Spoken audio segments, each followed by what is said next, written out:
but Miss Kate said no. I'll tell you what you can do. Take me out to the ball game. Take me out with the crowd. Buy me some peanuts and cracker jack. I don't care if I never get back. Let me root for the home team. If they don't win, it's a shame. For it's 1, 2, 3 strikes, you're out at the old ball game.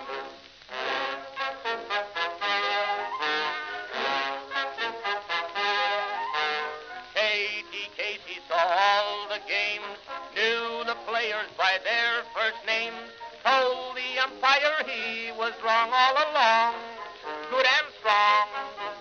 When the score was just 2-2, Casey knew what to do. Just to cheer up the boys she knew, she made the gang sing this song. Take me out to the ball game, take me out with the crowd. Buy me some peanuts and cracker jack. I don't care if I never get back. Let me root for the home team. If they don't win, it's a shame. For it's 1, 2, 3 strikes, you're out at the old ball game.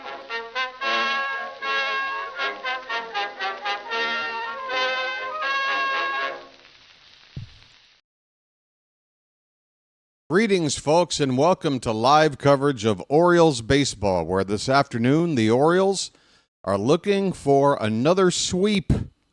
That's right. The Orioles are on a 5-game win streak and are playing the final game of a 3-game series against the Seattle Mariners at T-Mobile Park in Seattle, Washington. How you doing, folks? It's your old pal, the BirdWatcher here. We're back. We're back, and we're ready for more winning. People call me BW for short. This is the BirdWatcher Channel, dedicated to covering live Orioles baseball each and every game. This is the second season of the channel, and yeah, it's been quite the roller coaster here. A roller coaster that basically started at the top of a scaffold or whatever you call that thing. We started the roller coaster like this. But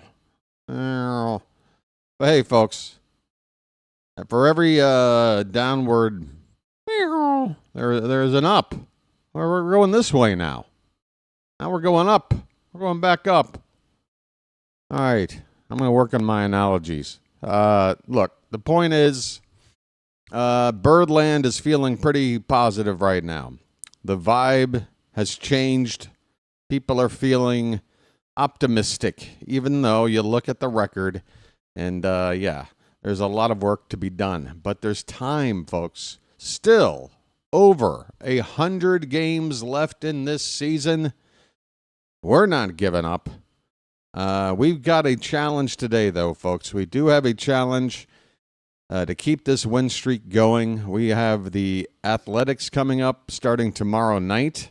A great opportunity to keep the winning going and take at least 2 games out of 3 against a team that has won something like 1 out of their last 20 games. I'm not sure if they played today or what's going on today. Your boy just woke up, but the Athletics aren't playing very well. But today, the challenge, we are facing easily the toughest starting pitcher from the Mariners in this 3-game series, Brian Wu. George Kirby is also a good pitcher, but he has only made 3 starts on the season. Game 1 was that 3rd start, and all 3 of his starts since coming back from injury. He's not normal. We had a chance to take advantage of that, and then we faced Emerson Hancock yesterday, who's not one of the big 5 starters on the Seattle rotation. He's in the rotation because of injury to Bryce Miller, but to Logan Gilbert, I guess, at this particular stage. But Hancock did his job. He was basically keeping us completely off the bases until Adley Rutschman finally served up a game-tying home run, knocked him out of the ball game. And the Orioles offense came back, a come-from-behind win late on. A big hit, a big 2-out hit. Who had that big 2-out hit for us? Was it Kjerstad? Yeah, we got a big 2-out hit to take the lead. Yeah, it was Kjerstad. That double down the right field line. Oh, your boy got so excited. It stayed fair. It stayed fair, folks. Game of inches. Yes, so Brian Wu is on the mound for the Mariners today, a right-hander. He is a tough cookie. He's got a record of 5-2 and an ERA under 3. 2.82 ERA, 5-2 record. The Mariners are not going to want to be swept by a team like us. They've got a good pitcher today. So that is the challenge, at least part one of the challenge. Part two of the challenge is the Orioles lineup. Colton Cowser is going to be rested today. It's a planned rest. It's not uncommon for a player that comes back from a long-term injury to be given a rest just shortly after a return to kind of ease that player back. It's just Tony, I don't want to be critical. We're on a win streak. We've won 8 out of 10. So I'll keep my criticisms, to a minimum. But honestly, if a player needs a bit of rest with the way we're going right now, could we maybe think about resting a player as important as Cowser just one day more? Like, this is a tough matchup against Brian Wu. I feel like we need our best bats in, our best gloves in this lineup, and Cowser provides both of those. We play the Athletics tomorrow night. Can't we just go with a weaker lineup then and give Cowser that night off? But we're going to give Cowser the day off here, at least to begin the day. Jorge Mateo is going to play in center field, folks. And that's my big issue because Safeco Field, T-Mobile Park. Again, this is a pitcher's park, folks. One of the larger ballparks, larger pieces of outfield real estate in all of baseball. So you really want to have your best outfield defense in a ballpark like this. And when you got Mateo in center field and Kjerstad in right, that really makes right center field just a landmine, just a danger zone in terms of our defense. Let's just cross our fingers and hope that there aren't too many tough plays to be made in that area of the field today. But, let's go over the starting lineups. Again, it's going to be Zach Eflin for us. Didn't even mention his name yet. Eflin is going to start today. He started the first game of this current win streak that we're on, and he'll look to continue it. He's got a record of 4-2 and a 4.46 ERA. All right, looking at the lineups here. First pitch should be about 6 minutes away. All right, for the visiting Orioles, leading off and playing second base, Jackson Holliday. Adley Rutschman will DH today and hit second. Gunnar Henderson will bat third and play at shortstop. Ryan O'Hearn will hit cleanup once again and play first base. Dylan Carlson has moved all the way up to the 5th spot in the order. If that doesn't tell you how things are looking at the bottom of the order, that should be an indication. Carlson batting 5th and playing in left field. Heston Kjerstad will hit 6th and play right. Emmanuel Rivera is at third base. He will bat 7th. Jorge Mateo is in center field hitting 8th. And finally, Maverick Hanley will do the catching and bat 9th. So you got Rivera, Mateo, and Hanley in the bottom of the order. And their bottom 5, Carlson, Kjerstad, Rivera, Mateo, Hanley. It is by far the weakest lineup we're putting out in this series. And again, it's against by far the toughest pitcher we're facing in this series. I would like to see a stronger lineup. Again, a lineup like we're looking at right here. Save it for tomorrow against the A's. We could still win against a team like that with this lineup, I feel. But look, folks, the vibes are positive. We're going to find a way. We're going to figure it out. that's the lineup. For the home team Mariners, J.P. Crawford will lead off and play shortstop. Jorge Polanco will be the DH and bat second. Julio Rodriguez is in center field hitting third. Cal Raleigh, the cleanup hitter, and doing the catching. Randy Arozarena will bat fifth and play in left field. Rowdy Tellez is at first base batting sixth. Leody Taveras is in right field hitting seventh. Miles Mastrobuoni will get a start at third base and bat eighth. And finally, Cole Young, the rookie second baseman who's started all three games, just 1 for 13 to begin his major league career. He's at second base and batting ninth. And again, folks, I mean, Mariners are in the same position as us, day game after a night game. You look at their lineup, they're putting out a pretty strong lineup. No off day for Raleigh or Julio Rodriguez or Polanco or Crawford or Rosarena. They're all in there. But we are missing... I just wish, Jordan Adams, all right? Jordan Adams is currently on the Major League roster. Some of you in the Charm City chat might have been watching these games along with me and not even realized we had a guy on the team right now who plays center field named Jordan Adams. Again, Jorge Mateo, I'm wishing you the best. You're in the lineup. Here we go. Nothing we can do about it now, but I just... Even if you got to give Cowser that day off, I would just take whatever Jordan Adams might give you at the plate, which could be nothing, and at least have a guy that knows what he's doing playing a position as important as center field. With the return of Cowser and then Laureano not far behind, opportunities for Jordan Adams to even stay on the team, never mind make a start ever, is probably running pretty thin. So, yeah, I probably would have given Adams, a courtesy start in center field and just taken his glove and just said whatever with the bat. Because, we got Mateo. He's in the lineup hitting 200,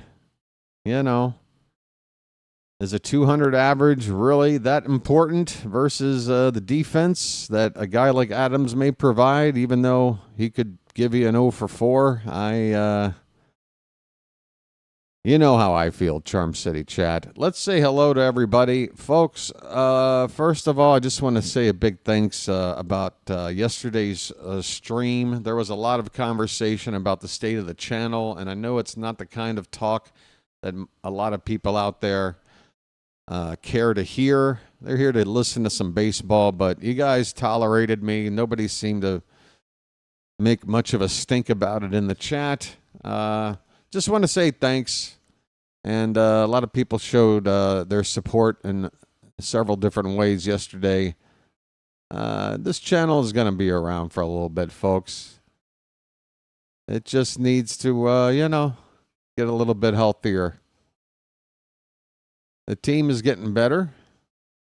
Man, I tell you what, I got to go to Seattle. It is just a crazy looking city. Vancouver and Seattle, Pacific Northwest. Never been. Portland, any of those places. I feel like I'd really enjoy the weather. I don't mind it never getting too hot and raining a lot. But the weather today looks beautiful in Seattle. In fact, I probably got the info right here. What's the weather like as we get ready for this game to start? Oh, they're not telling me. I guess they tell me after we start the game. Hey, Charm City chat. Let's try to run through here real quick before we get to first pitch. Birdland's here. Let's go Ravens. Chilo, El Duderino. Ronnie, Ryan, Frank, Janet is here. We got George, AB Normal, Carl. Oh, my first live stream sneeze It might be. Brian Wu taking his warm-up pitches. 12th start of the season. Again, a 5-2 record. Brick Lane, how you doing? Patrick is here. JC. Vonnie, hello. Hello, Vonnie. Hello, Governor. How are you today? Doug. All right. All right, this game's about to get started, folks. Again, it's a bright and lovely-looking day in the Pacific Northwest. It's going to be Zach Eflin on the mound against Brian Wu. Brian Wu, woo. I hope we got a game plan. I hope we got a game plan for Wu. It's the first start for Wu against the Orioles in his career. He's never faced Baltimore. We've had the fortune of avoiding him. Again, he's a quality pitcher and a young one. He's not even hit his prime yet. But let's see what we can do today, folks. Dare to dream. Jackson Holliday is going to lead it off. He is stepping into the batter's box. Third and final game of the series, folks. We're going for a sweep. 5-game win streak on the line, going for 6. Let's see what happens. Jackson Holliday.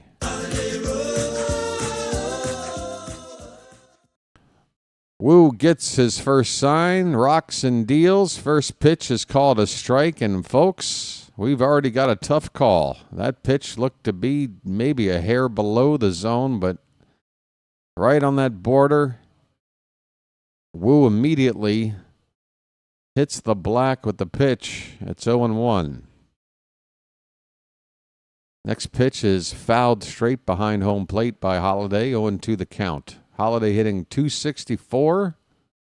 He's got 7 homers and 26 RBI. We'll have the scoreboard up on the screen here in just a sec. Takes a minute for it to kick in. This ball is hit in the air to the left, down the corner toward the foul line, and just out of reach. A row or two into the side stands in the left field corner.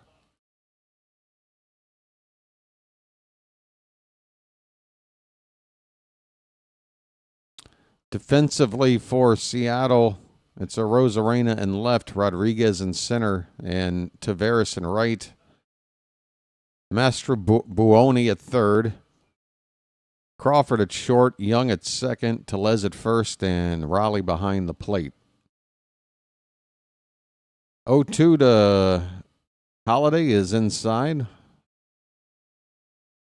Orioles are wearing their black jersey tops this afternoon with the orange lettering. Gray pants. Seattle wearing their traditional home whites. This pitch is hit up the middle, and a diving attempt by Crawford pops up and throws to first. Good grief, J.P. Crawford, what a play to begin the ball game. I thought Holliday would get an infield hit. No problem, but Crawford showing off some really nice glove work, moving to his left, going down to the ground to snare this ball, and still has the ability to pop up and get a strong throw off to beat Holliday by plenty. 1 down. Here's Adley Rutschman. Let the clutch out gently, okay? Adley trying to get into a good feel. And look at that. First pitch swinging goes to the opposite side, and a ground ball eats up the third baseman. It's a shattered bat base hit into left. Rutschman, another hit. Turn on the faucet.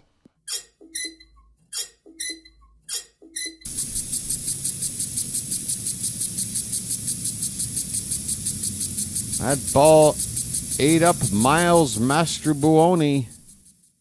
It will go down as a hit, I believe. First hit of the day for the Orioles. Here is Gunnar Henderson. Folks. His name's Gunnar, and he's dating my mom. .257 average for Gunnar. 7 homers, just 15 RBI. Folks, 60 games into the season. I know Gunnar missed about, the first week? So he's played in at least 50. And he's on pace for like a 55 RBI season. Let's get some runs batted in, buddy. Here's a swing and a miss on a 1-0 pitch. 1-1 the count on Gunnar. Come on, buddy.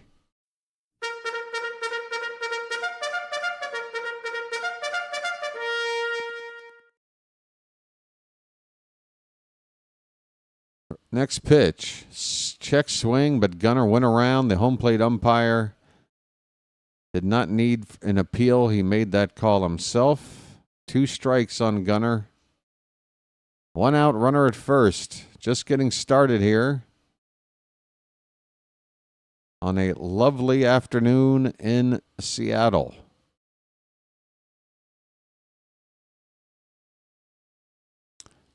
The 1-2 from Wu is a pitch up, and Gunnar is going to pop it up on the infield. Third base. Catch is made there by Mastrobuoni for the 2nd out of the inning. All right, folks.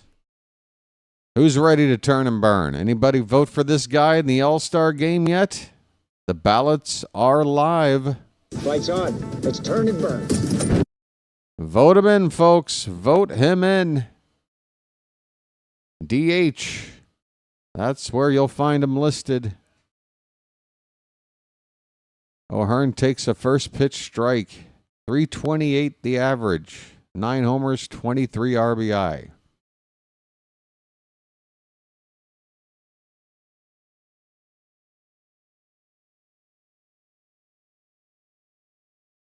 The 0-1 from Wu. Inside. Michael is calling upon the hat. I'm sure the hat will wind up being a part of the broadcast today before all is said and done. We got a 1-1 count on O'Hearn. Rutschman at first. That pitch is high, 2-1.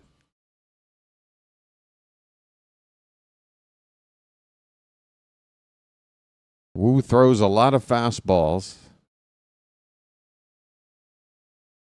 Orioles like to hit fastballs. 2-1 pitch. That one is hit in the right field. It's a base hit. Rutschman will stop at second base. 2 on with 2 out. And Ryan O'Hearn.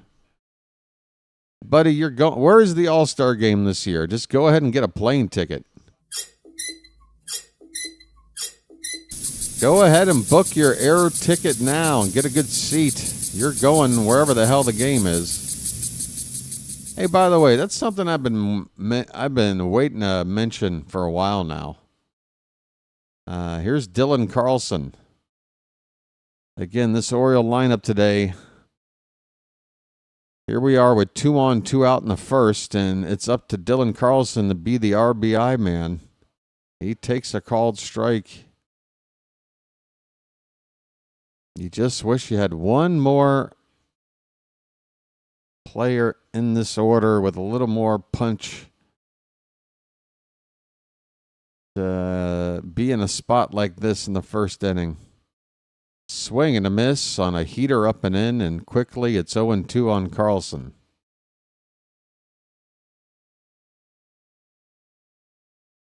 Couple of homers and 9 RBI on the season. He's hitting .228.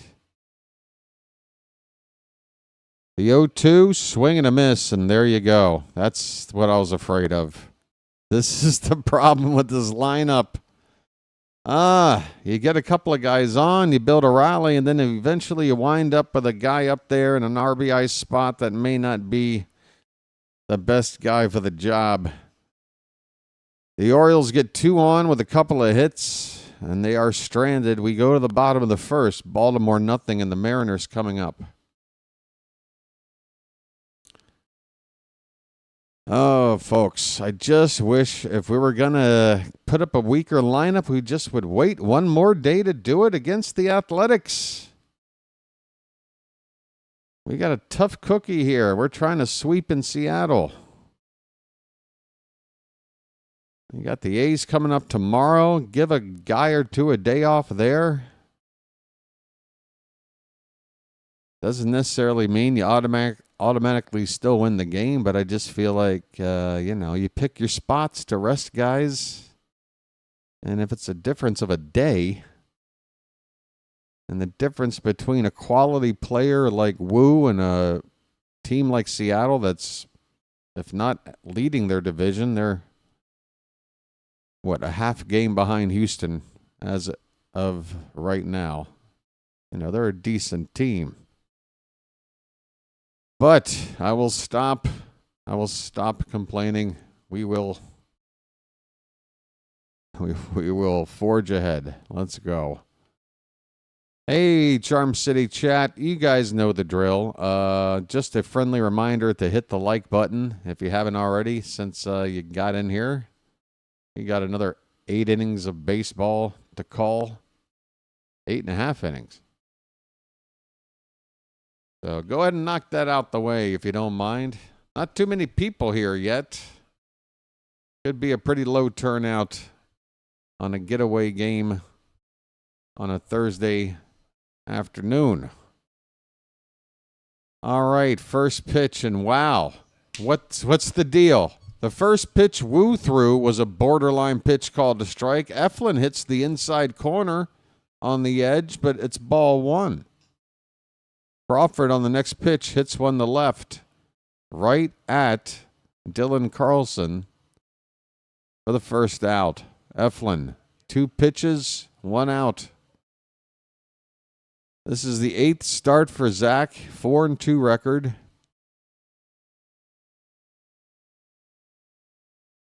Cutter, sinker, curveball, changeup, sweeper, and a 4-seamer.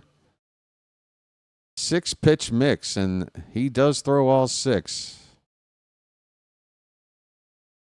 First pitch to Polanco is a breaking ball that winds up inside for ball 1. Polanco, switch hitter, batting from the left side, hitting .253. And that pitch had the plate, but a little bit low, 2-0.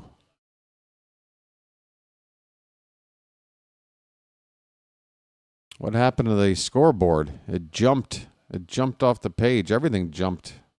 Here's a hard hit ball, and it's fair down the right field line. It's going to bounce up against the jutted out stands, and that'll prevent the ball from going all the way into the corner. That might have helped keep a double from becoming a triple. But regardless, the Mariners with 1 out have a runner on now in scoring position. That ball just out of the outstretched glove of O'Hearn down the right field line. Let me work on this scoreboard here. Get it back up. I had to go in and adjust it, and it looks like it picked itself back into place where it should have been to begin with. All right, Julio Rodriguez at the plate, and the first pitch is ball 1. Zach Eflin needs to settle down here. Lock in on this tough hitter at the plate. The 1-0. Check swing, and Rodriguez went around.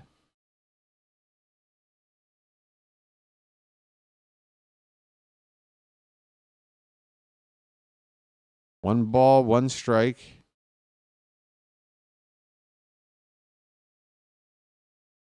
This ball's fouled away off to the right. 1-2 on Julio Rodriguez.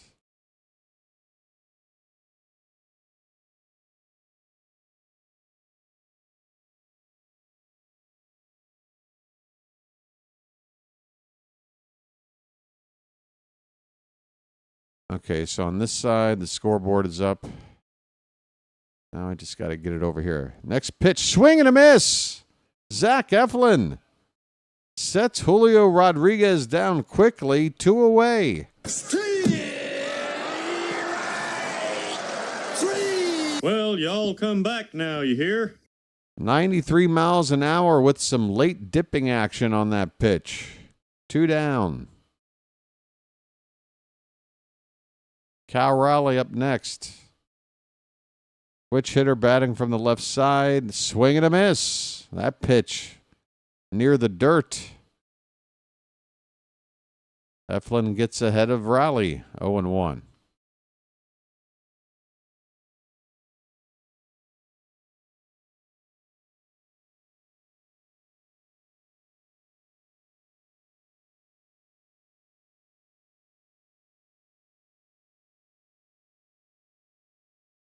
All right. I think I've got the scoreboards all working up now.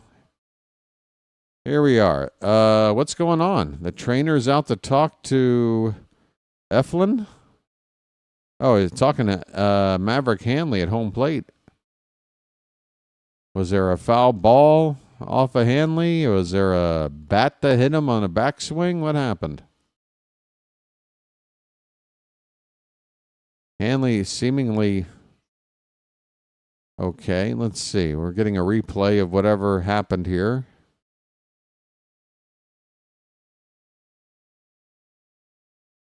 And, yep, on the follow-through on the backswing, that bat hit Hanley on the helmet. He appears to be okay.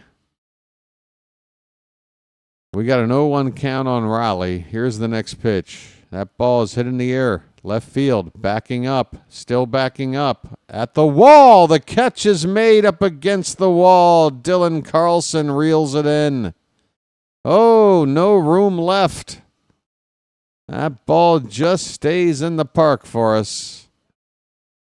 Oof, I mean, that ball trapped up against the wall nearly. Carlson, not a whole lot of wiggle room there. But we get the job done. Don't we? Don't we, folks? We go to the second inning scoreless in Seattle. I still want to make a slight adjustment. I don't like that little white line at the top. Can I make that go away? There. That's better. Nice and clean. It's clean. We got some new people coming in late. Let's see if there's anybody I haven't said hello to. Oh, wow, look at that. My desktop background's got a fancy new photo. Wonder what part of the world that's in. Let's see. Matt is here. If I don't shout you out, I already did the shout-outs. But let's see. Carl Dingleberry, I don't think I've said hey to. Edward, perhaps I've missed. Helion. Book Doc. Book Doc wearing a #1 crown. Look at Book Doc. He's got some clout here in the chat right now. Tony is here. JC, Shibby.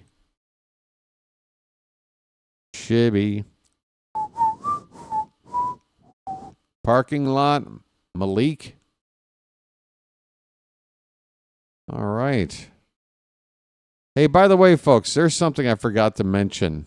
I did take a look at the stream from yesterday. I played it in the background while I was hanging out because I really enjoyed the call, and there were a couple of moments I just wanted to hear again. And I was monitoring a little bit of the chat, and I noticed a lot of people were trying to @mention me to get my attention, and I missed a lot of people's direct messages attempted to, get my attention. Heston Kerstad hits a ball in the center field on the first pitch, and he is retired. Rodriguez with the catch, one away in the top of the second. You need to @mention me by my handle. You can't just put @BW. It's not going to pop up orange on my chat screen and pop up to where I can see it. I think Scott is here. Scott was a perfect example. Scott tried to @mention me. In fact, he's done it here today. He's got an @BW in his message right there, Scott. Yeah, you got to put in Orioles Birdwatcher. You don't have to type in the whole thing. Once you start typing, it'll pop up as a clickable name. Here is Emmanuel Rivera, folks. First pitch was a strike, and now he has swung and missed to make it 0-2. Rivera is hitting .242.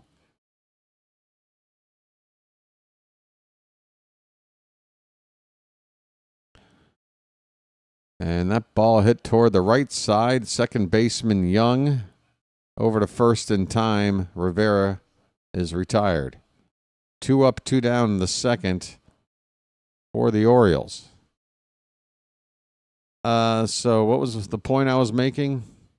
Yes, there you go. Shibby's got the idea. Blue Man's got the idea. That's how it pops up.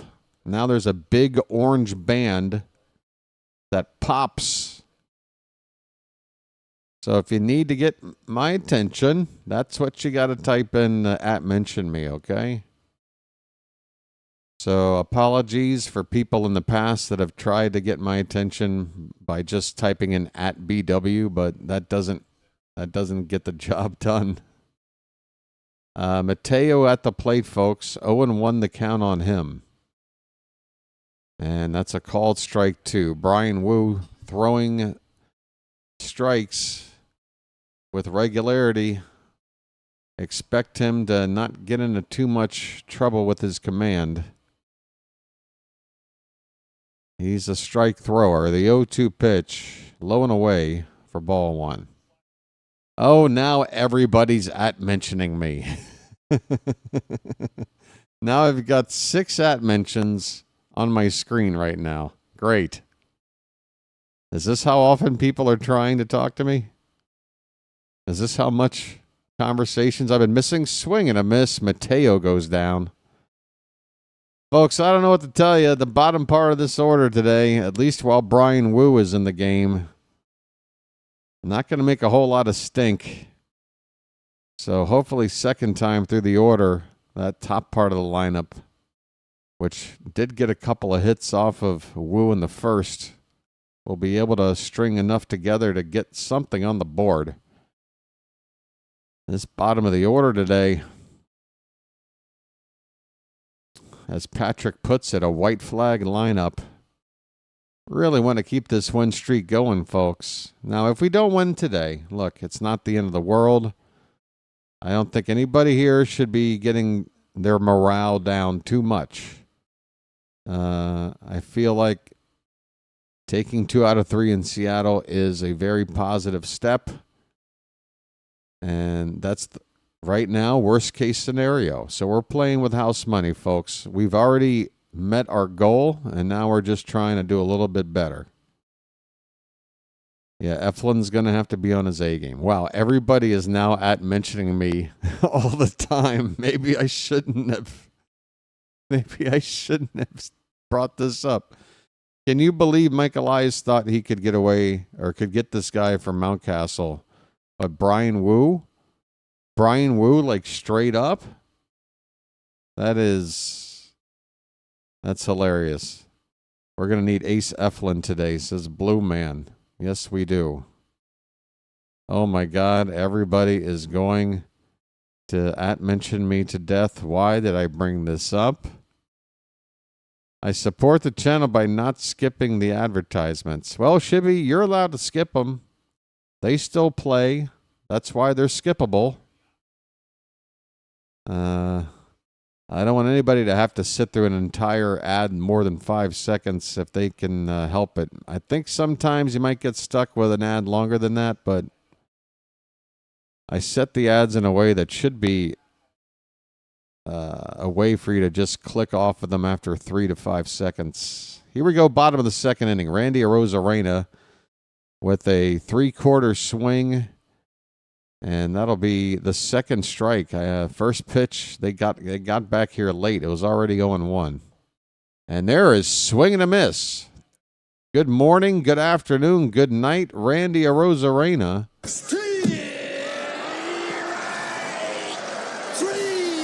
Well, y'all come back now, you hear? Well, now see, Birdzone just tried to at-mention me here, but you put Orioles BirdWatcher, so it doesn't pop up orange.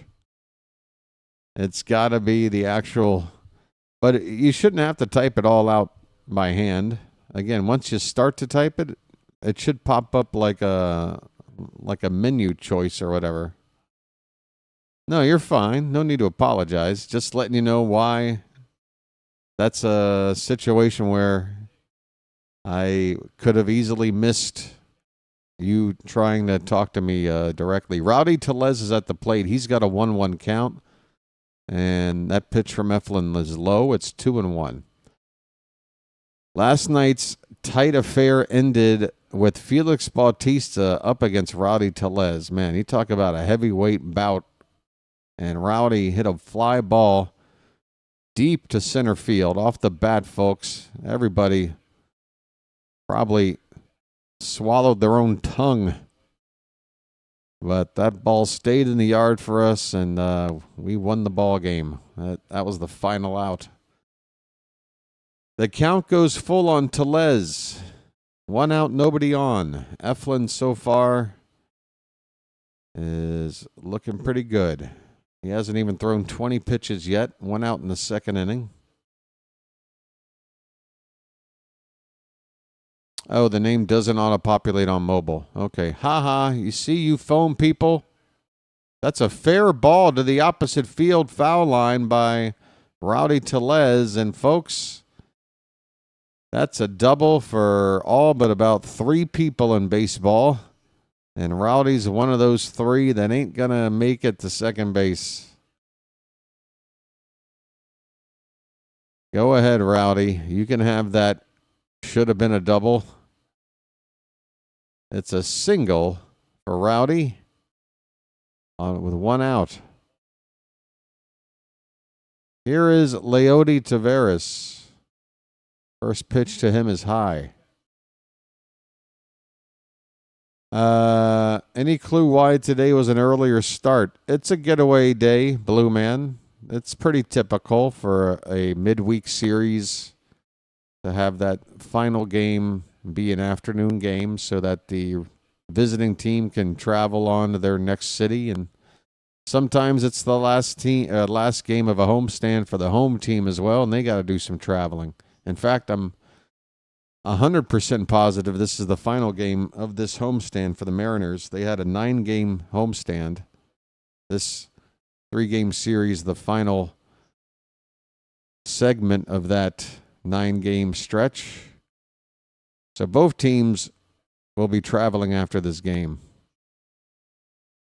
2-0 the count on Taveras, and that pitch is outside. It's 3-0. 3-0. Runner at first, 1 out for the Mariners. And Eflin needs to find the zone here.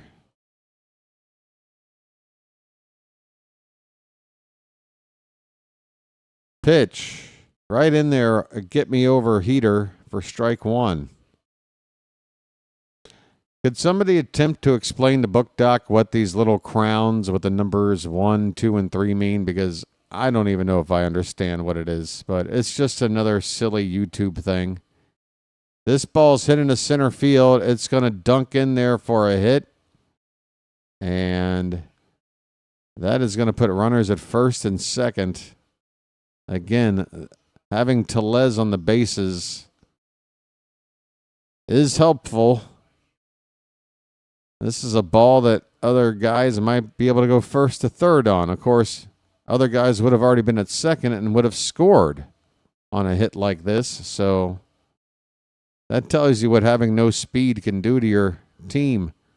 Tellez, if he's another player, probably is already crossing home plate. Instead, he's at second base. First and second, 1 out, and a chance to get a double play and get out of this. Miles Mastrobuoni at the plate. First pitch is ball 1. Limited action for him on the season. 229 average, a home run, and I didn't catch the RBI total, but it was under 10.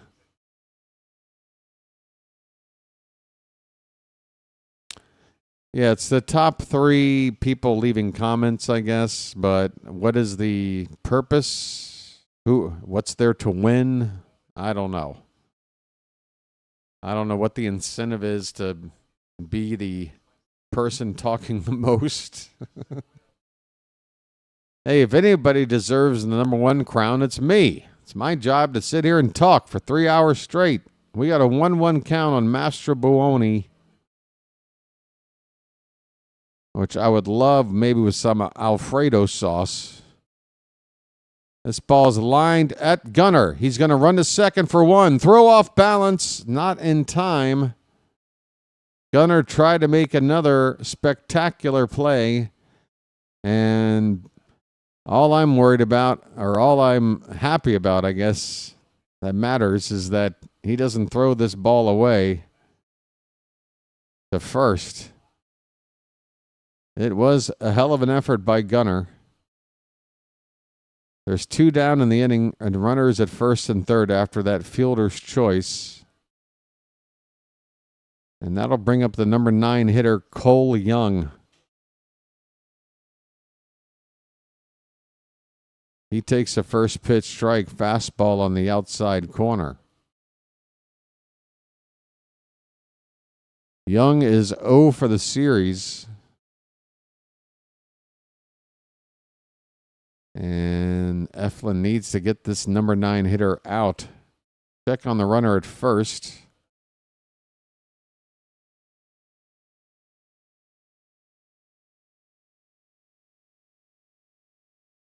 I don't think we could have gotten 2 there. Folks think Gunnar should have flipped it to Jackson. It might have been true. It was hard for me to make that criticism on, watching it live. If I looked at a replay a little bit, maybe I can say to myself, you know what, you probably should have just gone the conventional way there, but it looked like it might have been the best chance for Gunnar to do what he did. Swing and a miss! Swing and a miss! And Eflin gets out of trouble. A strikeout of Young. At the end of 2, no score. Well, y'all come back now, you hear? Well, y'all come back now, you hear? All right. Scoreless in Seattle. Starring Tom Hanks and Meg Ryan.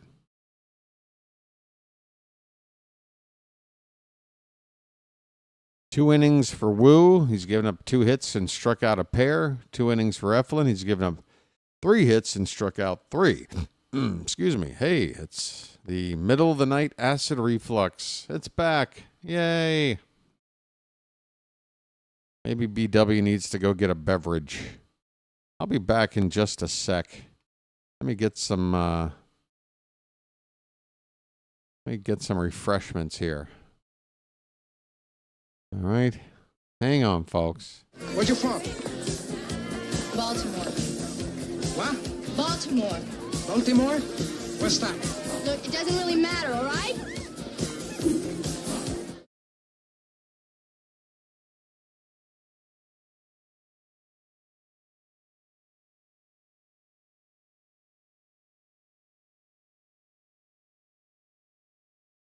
Is nobody going to acknowledge the fact that BW is wearing the same damn shirt for the 3rd straight damn game?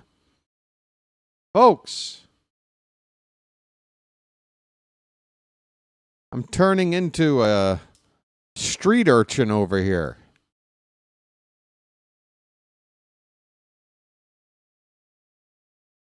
It's here. It's on. The beard is still going out of control.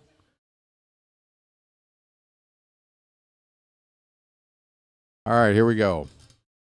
Maverick Hanley to lead it off. And a first pitch strike right on the outside corner, perfectly spotted by Wu. How are we going to get runs off this guy? It may be a situation where we just need to get a home run ball. A bloop and a blast. A walk and a blast. It's 0-2 on Hanley after a swing and a miss. He's hitting .097.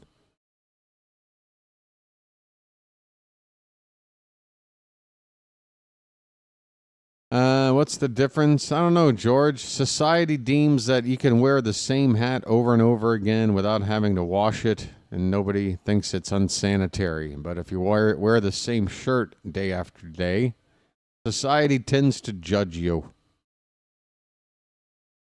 1-2 the count on Hanley.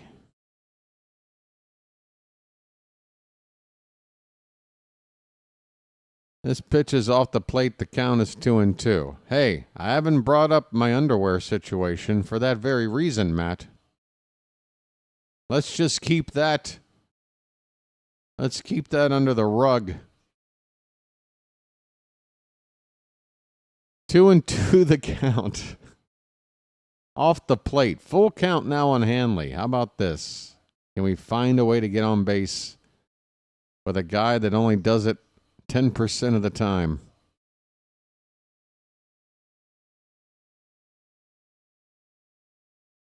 Payoff pitch. Foul back. Okay. We're at least making Woo work. To the leadoff hitter, it'll be at least a 7-pitch at bat. Do I see armpit stains yet? I don't know. Wait. Is there an armpit? I think I'm okay. Ball 4, folks. We've got a gift.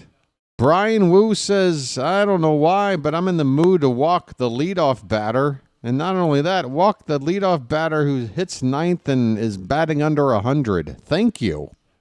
I'm walking here. Let me just put a guy on base for Jackson Holliday for free. Okay, we'll take it. Holliday swing and a miss on the first pitch.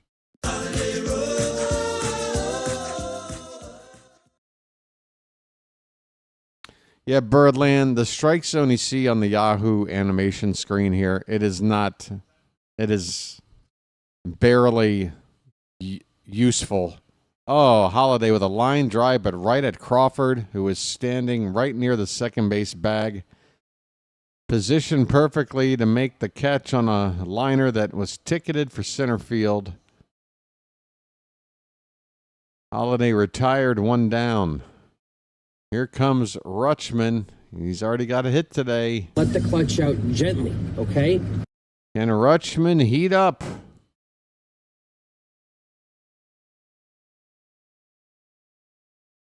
There's a called strike on the outside corner. Rutschman was hitting just .203 coming into the series. Has lifted his average 15 points.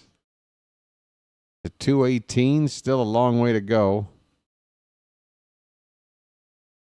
0-1 pitch is fouled back. 0-2.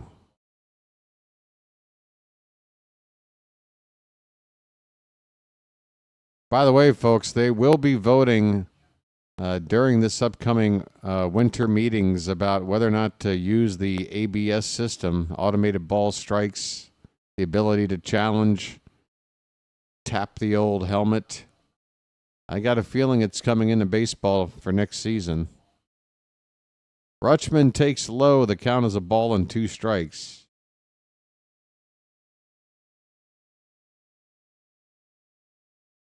We are finally holding these umpires accountable.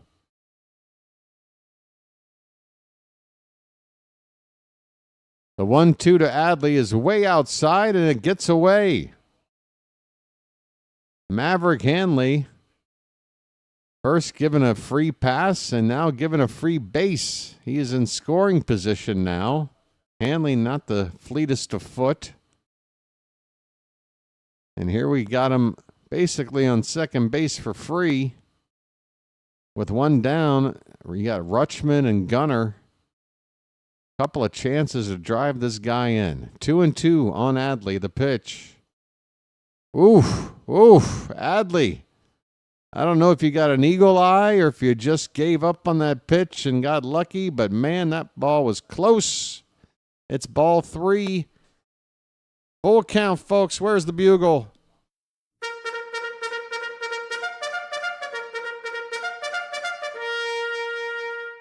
Payoff pitch. Adley hits it to center field pretty well, but it's going to be caught out there on the edge of the track. It'll be deep enough for the runner to tag and go to third, but there's 2 down now.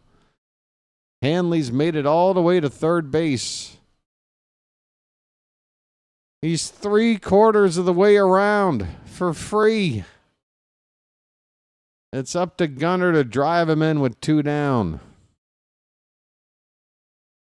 Matt was against robot umps until John Bacon. I tell you, folks, that did it for Matt. Oh boy, oh boy, oh boy. No, no, no, no, no, no. It's bacon! Uh-oh, it's 4:20 back on the East Coast. Folks, I don't have a special lucky ready to go. There's a called strike. That looked low to Gunnar. That was borderline at best. First pitch strike. Come on, Gunnar. Come on, dude. You need to be an RBI guy. Fouled away. It's 0-2. Come on, buddy. I still believe you. 0-2. I don't care. Come on.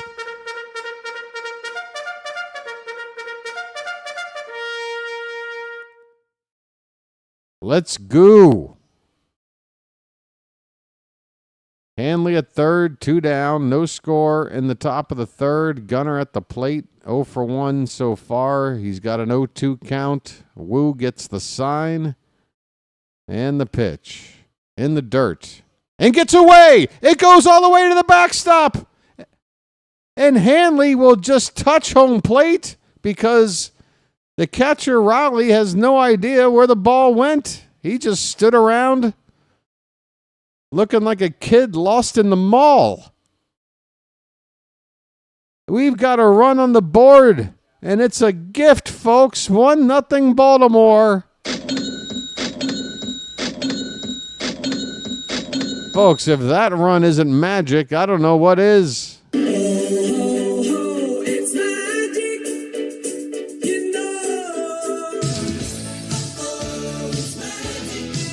It's a 2-2 count on Gunnar.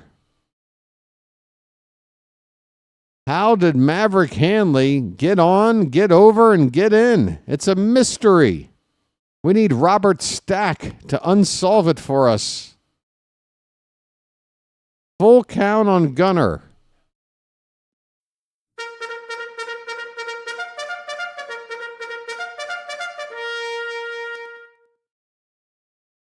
Payoff pitch.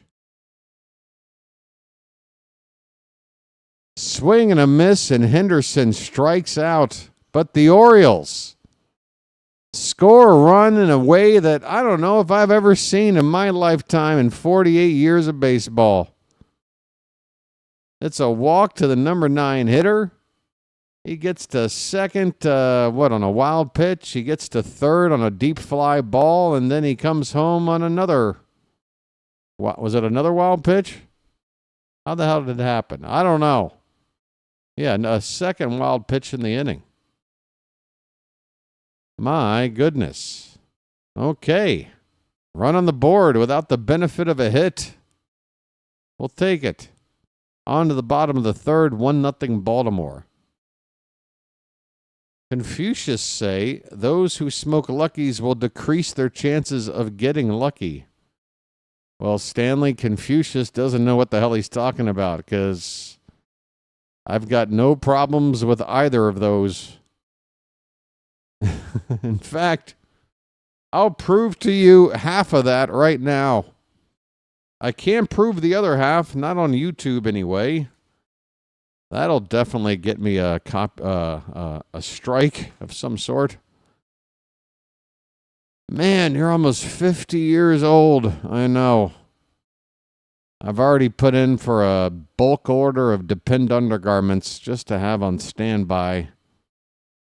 I've been looking into some denture plans.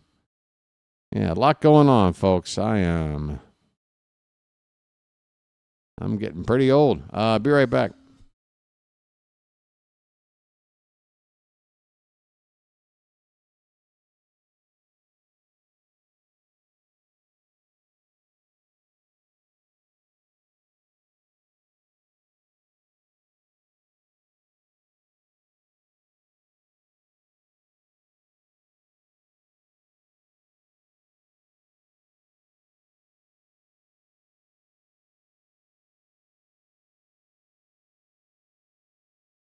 And I just lit the wrong end of a cigarette.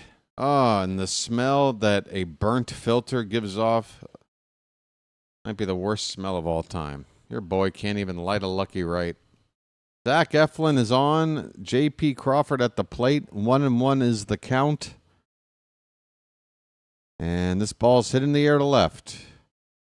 Coming in is Carlson toward the line. That ball's going to drop in there. Is Crawford going for two? No. It's a bloop single down the left field line, just out of reach of Crawford.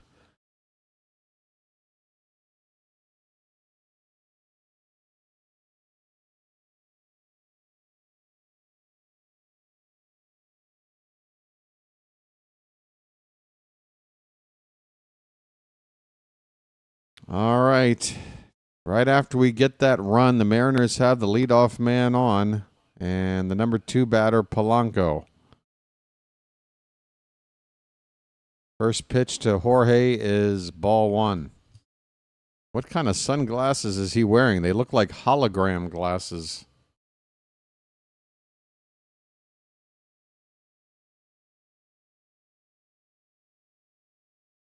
The 1-0. Check swing. It looks like he went. The appeal, and the third base ump says he did go. 1 ball, 1 strike.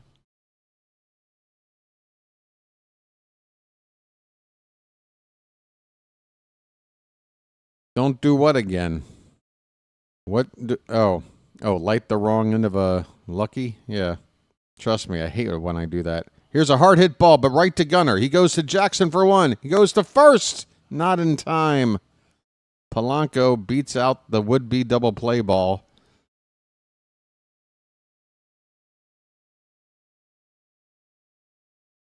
It'll go down as a fielder's choice. Polanco takes over at first with 1 out.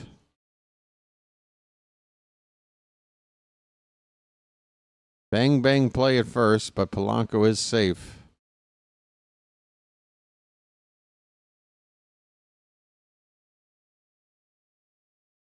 Yeah, I got to be honest, Chilo, I didn't think Polanco would beat it out. I thought he was at that age where he lost a step and maybe we could have doubled him up, but I guess he hustled pretty well there. 1 down, runner at first for Julio Rodriguez. First pitch is a strike. Swing and a miss. Ooh, a big cut from Rodriguez. Coming up empty, 0-2.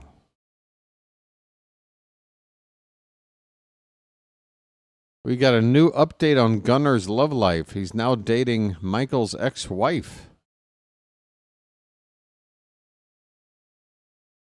Maybe my mom is also your ex. Maybe I'm related to you, Michael. He might be my father-in-law because he was dating my mom.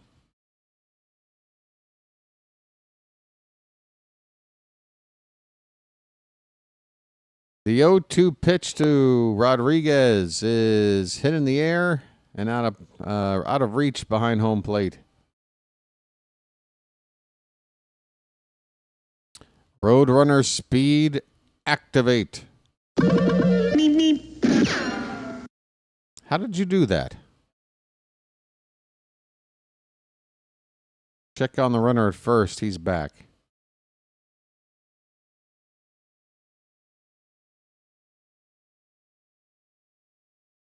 Eflin is on 40 pitches with 1 out in the third. Catcher setting up outside. The pitch is low, fouled off, and into the seats on the first base side behind the Seattle dugout. 0-2 on Rodriguez still.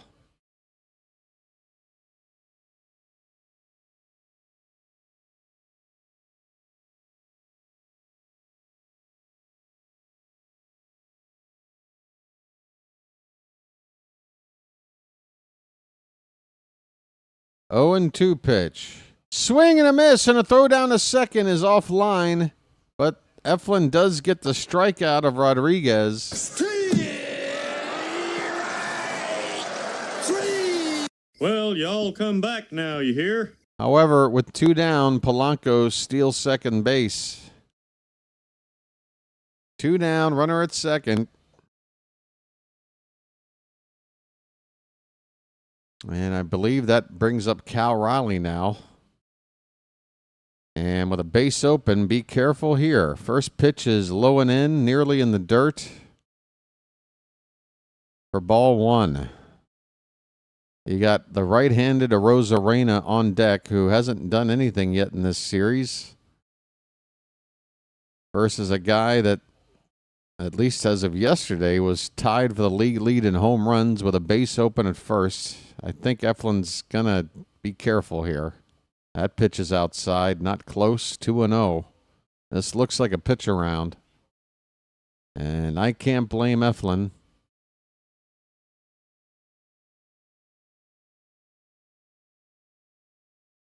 Let's see what he does, 2-0. He got a swing. That pitch was below the zone by a good 6 inches or more, but Raleigh chased it. And the count 2-1. Well, Eric, they're not going to just put up 4 fingers and put them on. It's a pitch around. That's the idea. And sometimes when you do that, a batter will chase like Raleigh just did. I still think Eflin's not going to throw anything in the zone, but if Raleigh chases another and we get 2 strikes, then maybe, just maybe, you try to see if you can get him out. But, yeah, Eflin's just being careful, I feel. 2-1. Breaking ball. That's slapped down the right field corner, and it is just foul. Folks, pitch around him, please. Please. Don't give him anything to hit. That was close.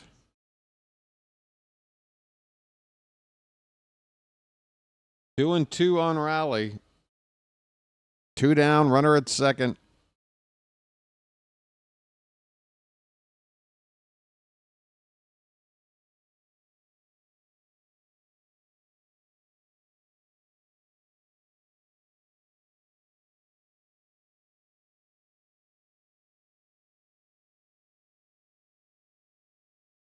Two balls, 2 strikes, 2 out. The pitch. Up and away and taken for ball 3. Well, at this point, if we do wind up walking him, you kind of wish you didn't have to spend so many pitches to do it, if that was always going to be the fate. Again, Arozarena on deck. Payoff pitch. And that ball was off the plate. Raleigh, though, reaches for it down the left field line and slicing into the stands. Foul ball, still 3-2. And Eflin has got a long AB going here. 48 pitches now. If he gets through 3 innings on 50 pitches, that's just fine. That ball's hitting the left center field. It's going to get down and drive in a run. Why did we pitch to him? Why didn't we just pitch around him? Damn it, man. Damn it. Oh, it's so frustrating. It's just so frustrating. I mean, Eflin, another pitch that was not on the zone. It broke low and away, and Raleigh still got to it and hit it in the opposite field for an RBI game-tying hit. 1-1 ball game. Here's Arozarena. He pops up the first pitch into left field. Carlson gets out of the way of Mateo. Mateo makes the catch to end the inning. We could have just gotten that guy out. Damn it, man. Could have just pitched around Raleigh and gotten that fly ball out and gotten out of this still ahead 1-0. All right. We got to regroup. We go to the 4th, tied at 1. I'll be right back. Hang in there, folks. And we got a tradition that's been doing nothing but helping us win. I'm not going to stop doing it. You know what to do, Janet, if you're here? Yeah!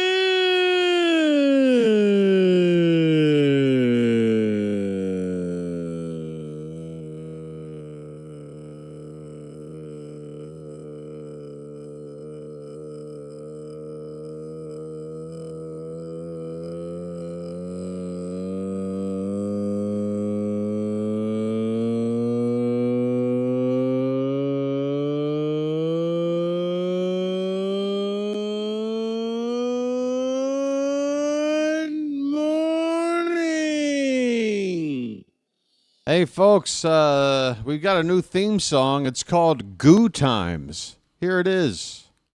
Oh, damn. Mountain, this is what it's all about. Damn, damn, damn. James.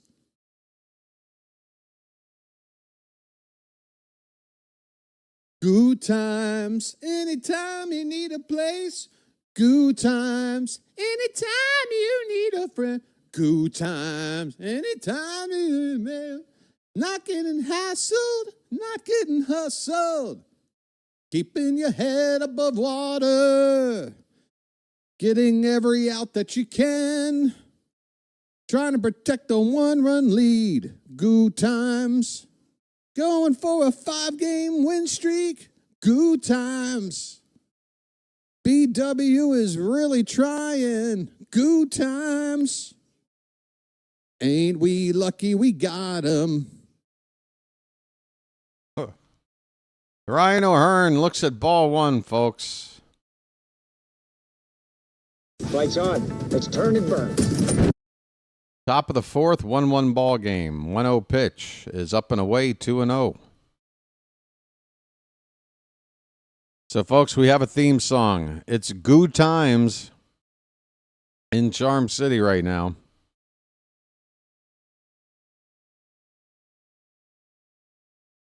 There's a called strike on the outside corner. 2 balls, 1 strike. Going for 6, not 5. Chilo, that was a song that was sung during yesterday's game. Chilo, you do realize that that was a recording, right? That was from yesterday's game. It made sense when I sang it. Hello. Would you like me to update the song every day? All right, folks, get ready. Here it comes again. Goo times. No, I'm not doing it again. I didn't know. All right, well, sometimes corrections like that, you just wind up realizing maybe it's just not worth it. Ryan O'Hearn got rung up on a pitch that was inside. What the frig? Why don't you wake up and smell what you shoveling? Why don't you wake up and smell what you shoveling? Why don't you wake up and smell what you shoveling? Why don't you wake up and smell what you shoveling? Why don't you wake up and smell what you shoveling? 1 out for Dylan Carlson. He takes high for ball 1.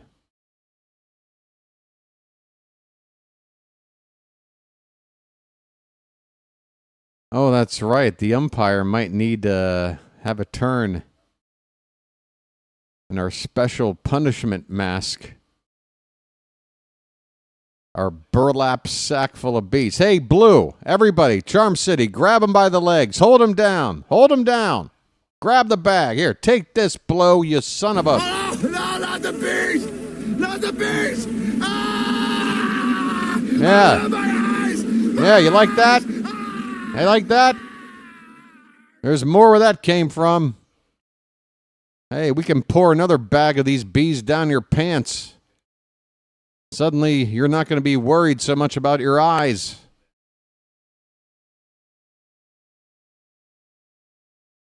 One ball and 2 strikes on Carlson. Folks, there's bees taking over the chat. This one's up and away, 2-2. Neither, Mr. Hyde. The A's play in Sacramento.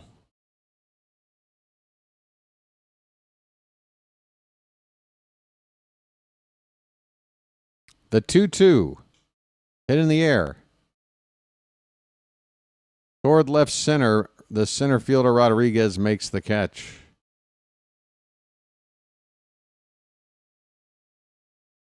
God, why did we pitch to Raleigh in that spot, man? Just pitch around him.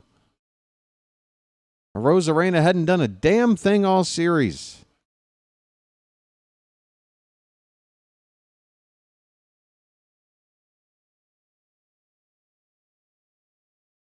Two down, nobody on for Heston Kjerstad. Folks, quiet, please, in the Charm City chat.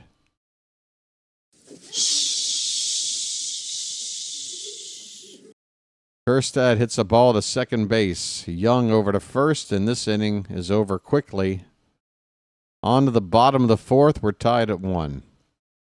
That was pretty silent, Mr. J.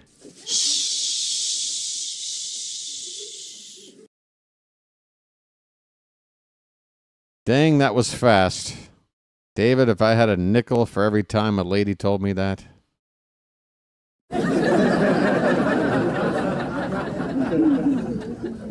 I'd have enough to buy a venti latte from Starbucks.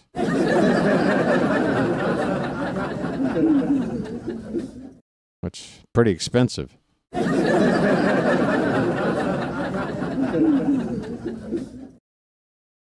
Hey, just because it was fast doesn't mean I'm not ready for round 2.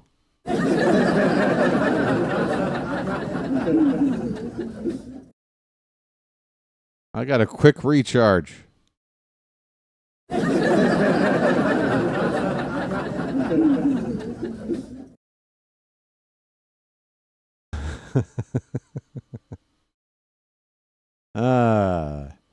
Speaking of jokes, folks, what's your favorite song by Toto? BW After Dark.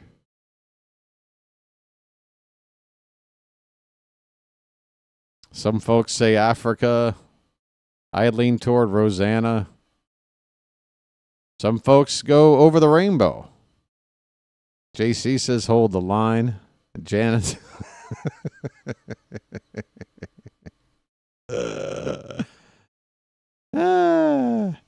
The Africa one. I love how David calls it the Africa one instead of just Africa. I bless the rains down in that Africa place. Gonna take some time to go to that place that's, I think, is called Africa. Ooh. Gonna take some time to make sure it's called Africa. I think it's called Africa, but I'm really not that sure.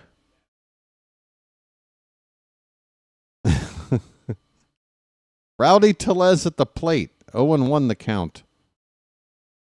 Next pitch is low. 1 ball, 1 strike. We're in the bottom of the fourth, tied at 1.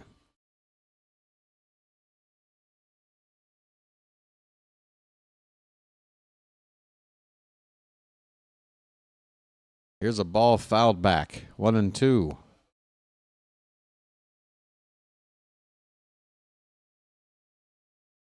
Fat boy can rake. Fat boy, rake till tomorrow.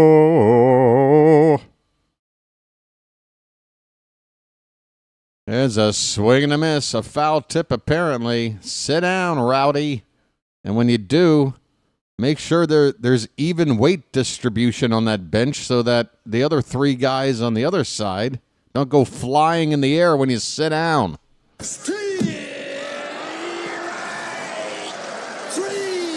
Well, y'all come back now, you hear? Well, y'all come back now, you hear? Folks, not for nothing, but Rowdy Tellez does not make a good seesaw partner. Here is Leody Taveras. First pitch is a strike. Next one is outside, 1-1. 1 out, nobody on in the bottom of the fourth. Taveras with a hit. In his first at-bat, a single in the second. Pitch. Hit in the air. Center field. Mateo right at him. About 3 steps in front of the track. In front of the 401 sign in dead center. Probably about 3 steps.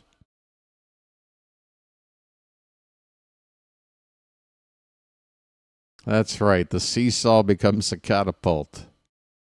Hey, Miles Mastrobuoni.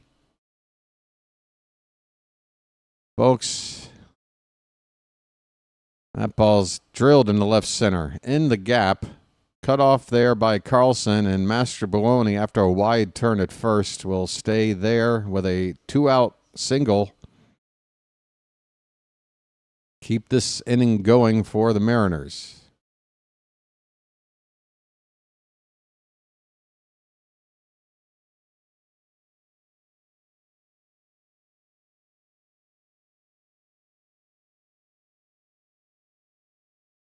My Bologna.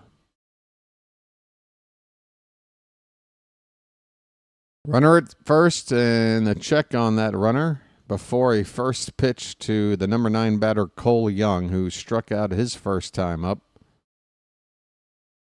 Still just the one hit since his call up. That came in the previous series against the Twins. Here's a called strike from Eflin to get ahead 0-1. Next pitch from him will be number 60. So if he can get him on this pitch, that would be 15 per inning through 4. That's a fine pace to be on. Pitch outside. 1-1 the count. Hey there, Warren. Welcome in. Let's go.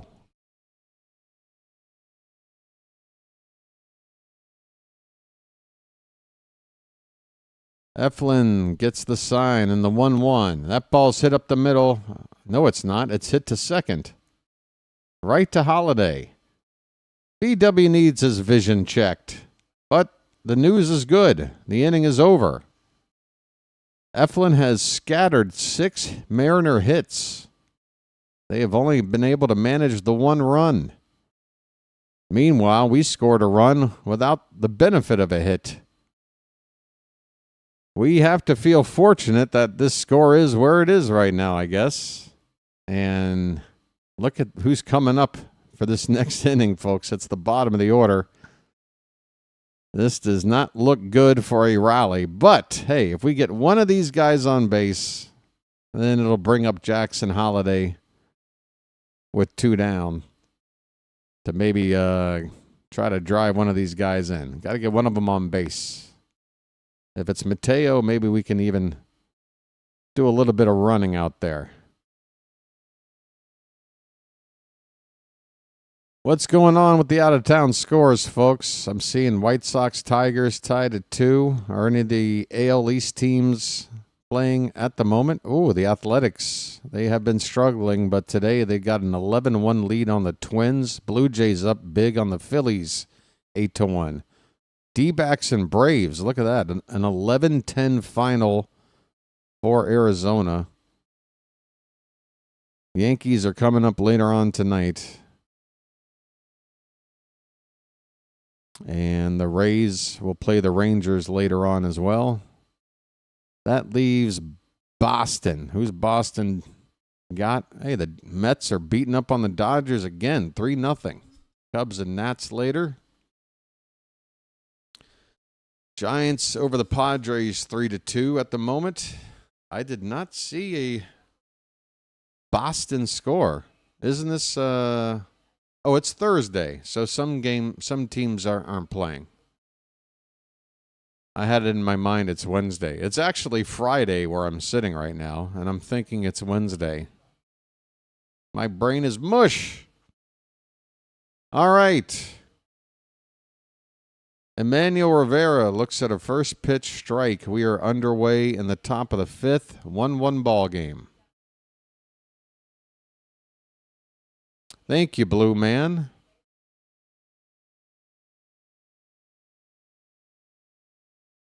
That ball is hit on the ground to the right side. Cole Young spins and throws, and Rivera is retired.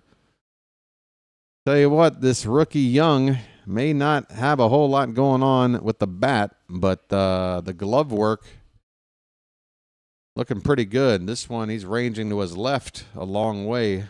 Spins around and makes it look easy. 1 away. Here's Mateo. He takes one a little bit high for ball 1. Mateo 0 for 1. Would it surprise you that he struck out?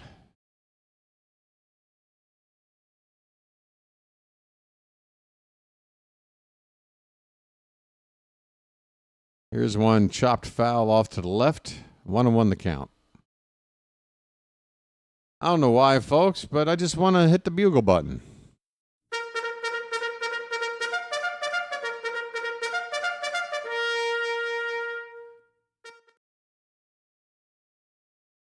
Pitch. That's high, 2-1. I don't know, folks. There's just something in my bones. I'm feeling something.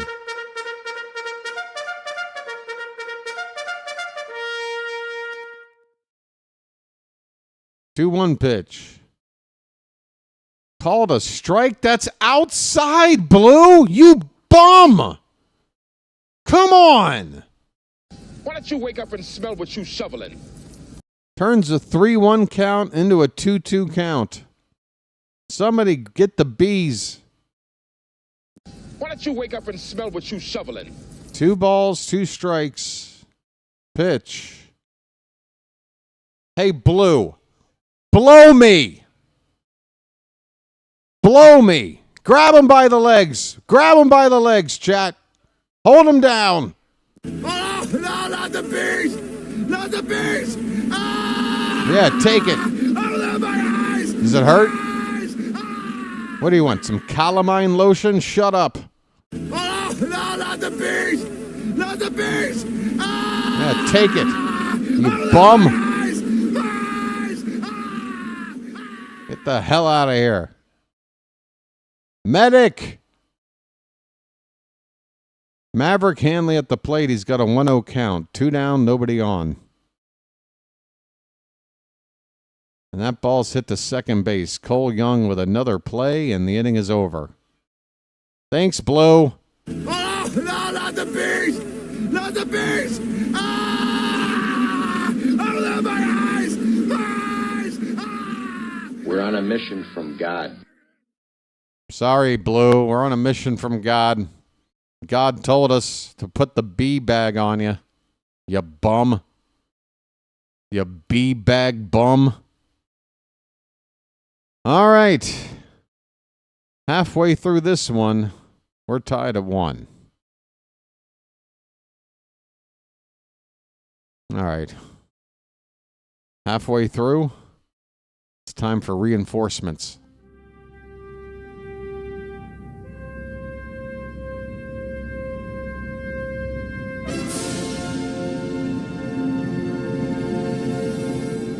All right, that's better.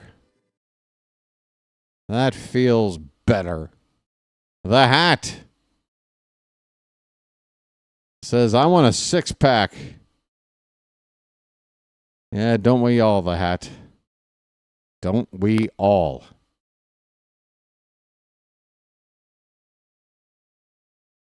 Yeah, folks, you look around at some of the players we let go. They're not exactly doing anything to make us miss what they're doing with their new teams. And you got some other guys out there, like I remember some folks were like, Jeff Hoffman, that would be a good reliever to go sign. And then remember we had Hoffman come in for a physical, and we failed him on his physical. Well, guess what Jeff Hoffman's doing? He is getting the crap beat out of him. He put up an ERA last month somewhere around 13.5. Gave up like 15 runs over 12 innings, which for a closer type guy making big money, that is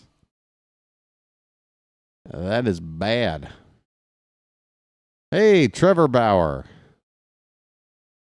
Good old Trevor Bauer. Top of the order here for the Mariners in the bottom of the 5th. J.P. Crawford. First pitch is a strike on the outside edge. Crawford just gave the ump a look on that pitch on the outside corner. Are you aware of how many calls we've gotten worse than that? Swing and a miss. It's 0-2.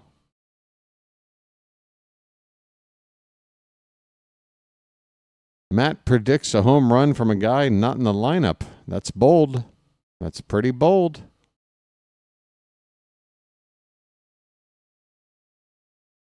The 0-2 to Crawford. Upstairs, 1 ball, 2 strikes.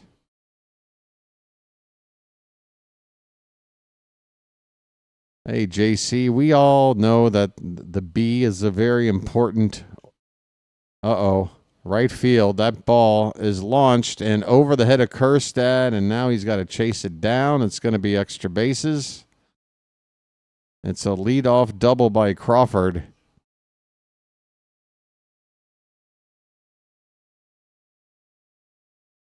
Leadoff double by Crawford, and here comes a tough part of this order again.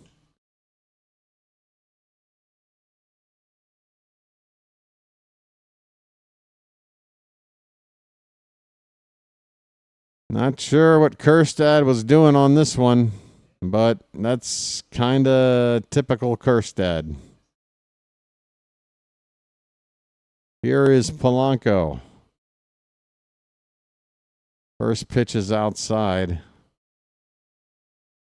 from Eflin. Polanco doubled and scored the only run so far for the Mariners. He also stole a base. That ball is chopped softly along the first base line, picked up by Eflin, flipped to first for the out, but on the play, Crawford moves to third with only one down, and the Mariners now have the would-be go-ahead run just 90 feet away with one out, and Julio Rodriguez, their number 3 hitter, with a chance to drive him in, and Raleigh on deck. How are we going to keep this a tie game? Swing and a miss. Well, that's how you start. You get a first pitch strike. That pitch was inside, and Rodriguez chased it. The infield is drawn in on the edge of the grass to try to cut off the run at third. We were able to do that successfully yesterday on a play that required a replay review.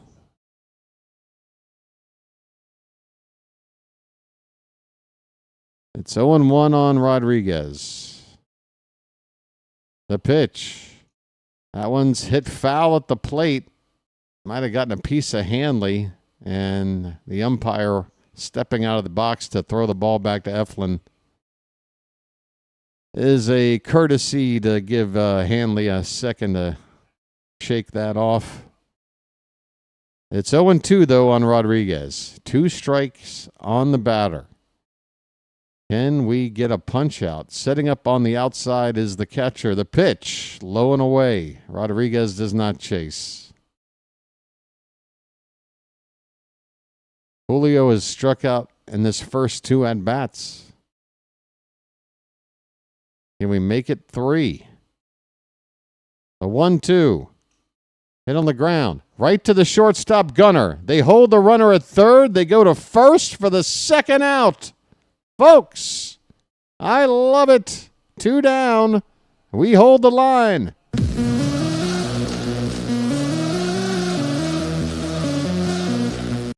Now, for the love of God, pitch around Cal Raleigh and take your chances with the Rosarena. Don't do this to me again.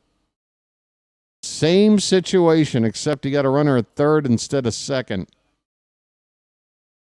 Just don't mess around with Raleigh. You already got burned once. I honestly don't think Rosarena has a hit in this series. If he does, he's got 1. He went 0 in game 1. I remember that. He hasn't gotten a hit today. And there weren't a lot of hits to go around yesterday. So if he's got 1 hit in this series, that's it. Meanwhile, you got Raleigh up here. He's got 23 homers, 47 RBI. Let's not mess around.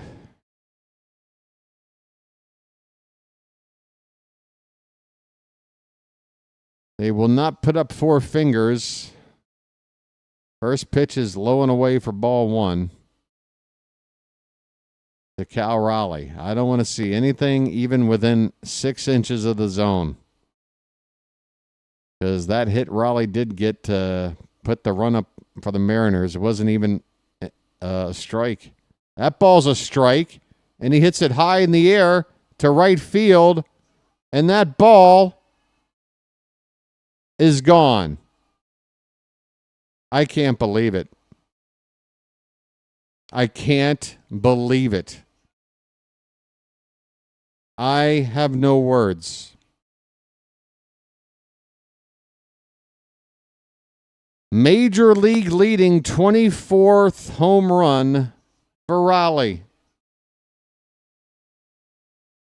2 down with a Rosarena on deck, and you give him a chance to hurt you again, and all 3 runs now by the Mariners have come with 2 down on hits by Raleigh. Unbelievable. Unbelievable. Here's a Rosarena, and look at that. First pitch, swing and a miss, not close. Just the immediate drop-off in threat level. And look at that swing Arosa just gave on that second pitch. Did you see that awful swing? He doesn't even know what he's doing up there. And he could have pitched to this guy. Unbelievable. 0-2 pitch, breaks low and away.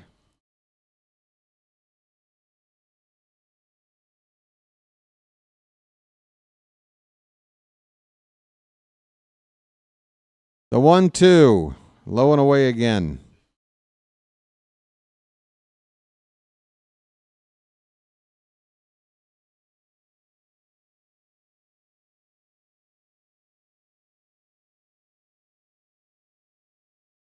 The Mariner broadcast team is talking right now about why they can't figure out why they pitched to Cal Raleigh. Well, neither can I.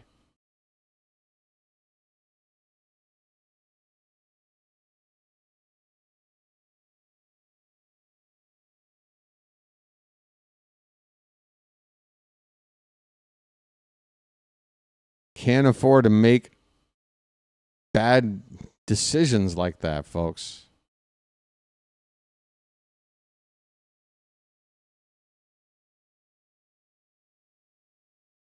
And again, this is my number one concern with the hopes of turning this season around. The pitching is improving, the hitting is showing signs of life, and players are getting healthy, but we still have an inexperienced manager trying to learn on the job. That's a lot to ask for Mansolino. But again, that was just such a no-brainer situation. That was not a tough decision to make. I'd love to hear what he has to say about it in the postgame. Here's a payoff pitch in there for called strike 3. So Randy Arozarena looks at a pitch right down the middle and takes it for called strike 3. That's the guy you could have pitched to get out of the inning.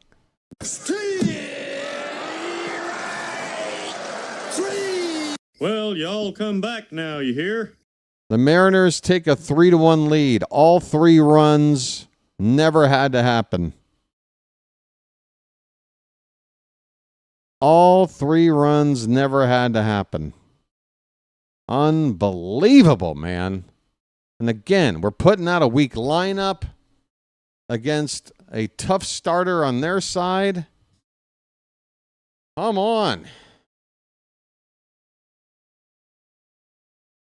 Big picture, again, I'm not going to dump on this team. I want the vibes to stay good, but hot damn. You just hate to see poor decision making like this.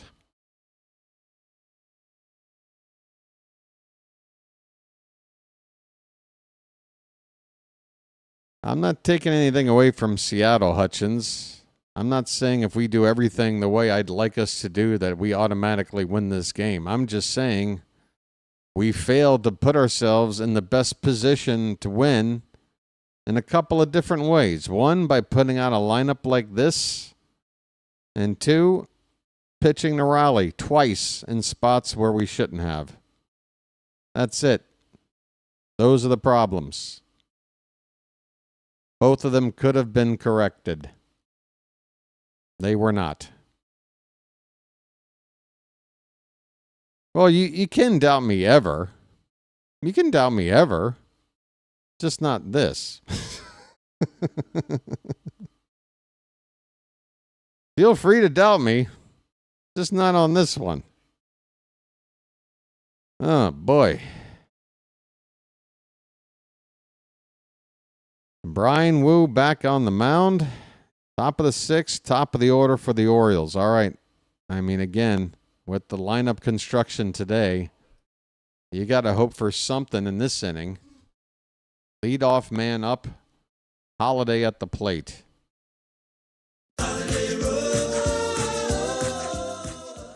1-0 pitch is foul back.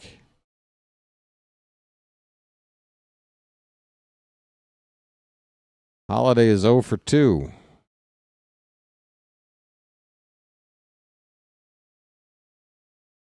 Oh my God, Hutchins just went full Yoda in chat. Taco Bell for lunch I did. What's with the Yoda speak? Chalupa I ate.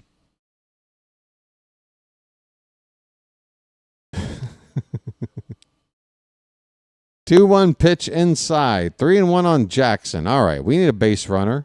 We got a 3-1 count.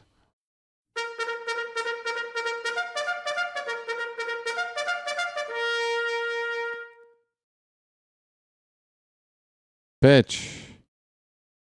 Fouled away. Full count. Called the game like today you should.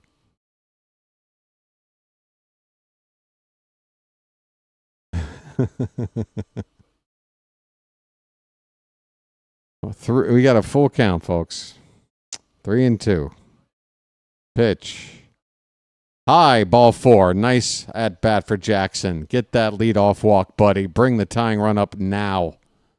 Let's go. I'm walking here. I'm walking here. Let's go. Woo's on 73 pitches. Nobody out in the 6th. Adley Rutschman due up. Let the clutch out gently, okay? Let the clutch out gently, okay? Man, I hope when this order gets toward the bottom third, this trip through the lineup, we start going with some pinch hitters. Pissed we are. Game over. It's not. 0-1 on Adley. Fouled away 0-2.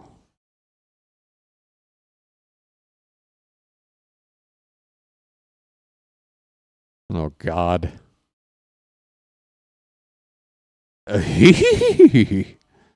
Like, game over, it's not. Like, come back we could or something. 0-2 on Adley. Fouled away. Please do a whole game as Yoda. Why don't you just write in, please self-destruct your channel?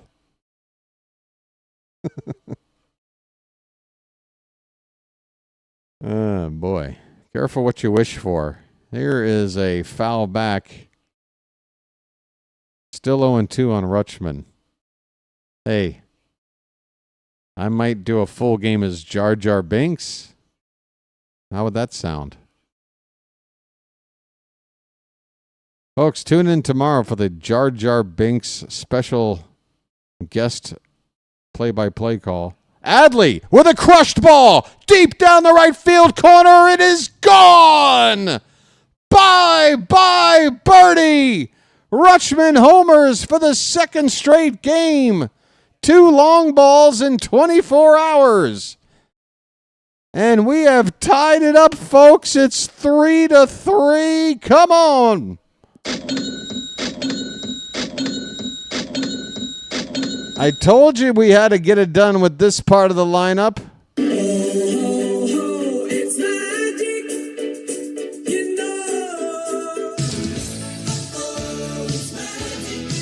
Adley with just enough space to get it over the yellow line down the right field corner. A line drive dinger. Come on, Charm City chat, splash it up. Splish splash, I was taking a bath.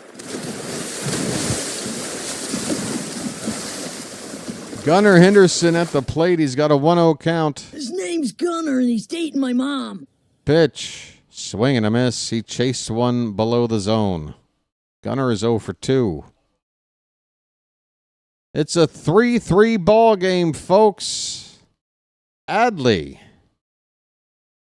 That's right. Back in his home, his place of his upbringing. Gunnar gets into one. Right field. Deep. On the warning track. Looking up, and that ball is gone!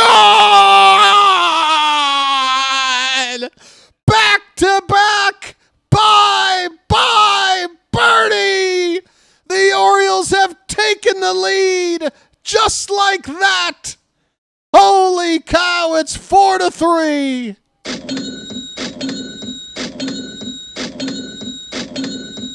Oh, doctor. It's magic, you know. It's magic. It's magic. On a magic carpet ride. On a magic carpet ride. You believe in magic. 1-0 on Ryan O'Hearn. Activity in the Seattle bullpen as Brian Wu has just gotten Wu-tanged. O'Hearn takes a strike. It's 1-1. Lights on. Let's turn and burn. Base is empty. But the Orioles have 3 runs in on a pair of home runs. Gunnar and Adley going back to back, folks. Oh, my God, it's been a long time coming for that.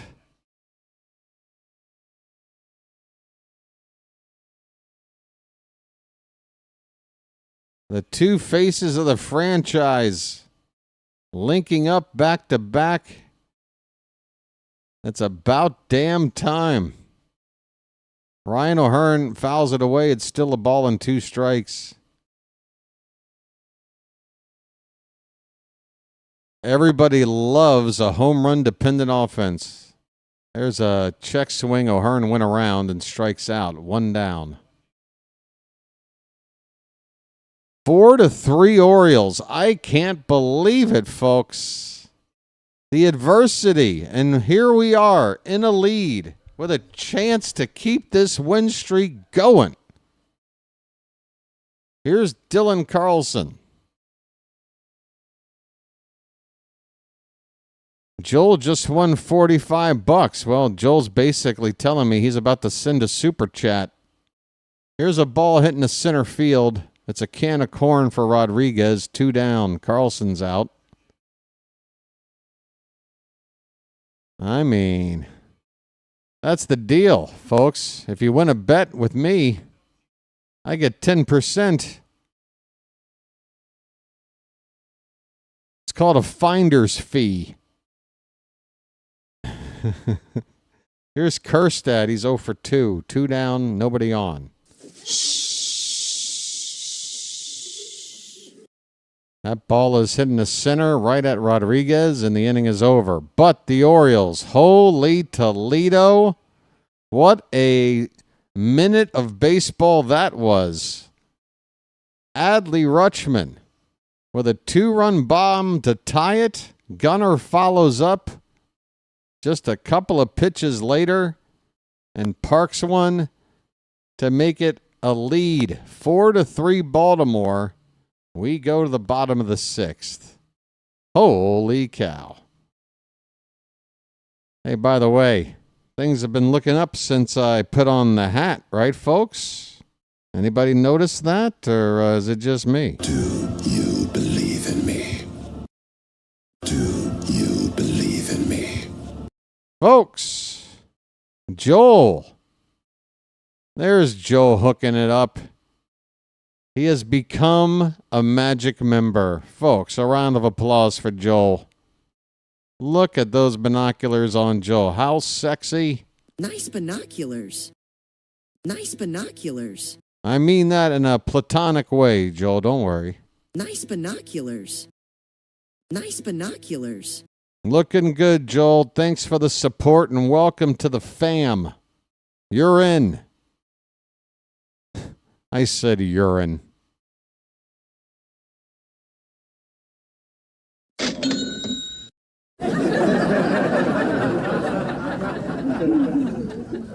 All right, look. I know the hat is a tradition. I know the word goo has lit up the Charm City chat, but can we leave goo and my hat separate? I'm not sure about a goo hat. That sounds like something you got to wear to protect yourself on the set of an adult film. This is not a goo hat. This is the hat. Rowdy Tellez hits a ball into right field, and Kerstad will make the catch. Folks, 1 pitch, 1 out. Zach Eflin still out there. That was pitch number 81, 1 out in the 6th. Meanwhile, in the bullpen, a lefty is up. Looks like Aiken. Has to be. We've only got 2 lefties at this point, and that certainly isn't Soto. Aiken hasn't pitched in a few days. There's a called strike to Taveras. 0-1. Leody Taveras 1 for 2.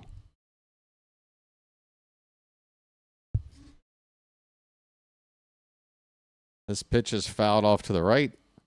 0-2. Charm City chat is just as filthy as I am, and I love it. Folks, come on. I know not everybody here is going to admit to being a John Waters fan, but if you're from Baltimore, you got a little bit of John Waters in you, whether you like it or not. Called strike 3 on the outside edge. Sit down, buddy.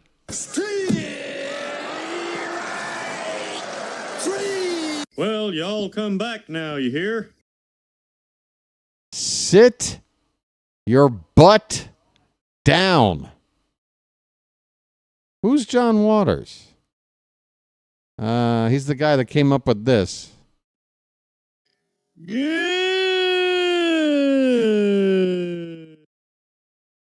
Here's Miles Mastrobuoni. I think I've added one more syllable than the announcers for Seattle are. Who is John Waters? And you call your folks people of Baltimore? What is wrong with you? Here's a ground ball to first. O'Hearn picks it up, tags the bag, and this inning is over. Folks, a 6th inning as easy as you like. And Eflin has got enough left in the tank maybe to come out to start the 7th. Unbelievable. Right now, it's a quality start. 3 runs in 6 innings for Eflin. We go to the 7th. Late innings, folks. Bottom of that order coming up for Baltimore again. 4-3 for the good guys. What's going on down at the nightclub tonight? Where you from? Baltimore. What was the joke? What? Baltimore. Baltimore? Oh. What's that? Look, it doesn't really matter, all right? Oh, the Who's John Waters is a joke. Gotcha. I don't know. Let's face it, there's probably a whole generation of Maryland kids or in college by now that don't even know who John Waters is. So, I know I'm with people in and around my age. You guys know. But, Baltimore legend, and I'm my humble view. Legend.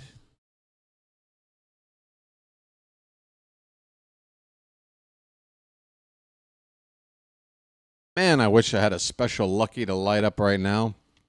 I could get to work on rolling one, but all right. I convinced myself. Let me push my camera back a little bit.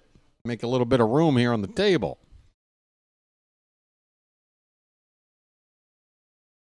BW rolls a fatty while calling a ball game.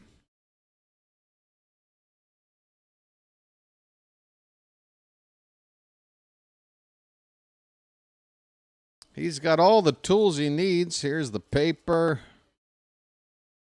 All right.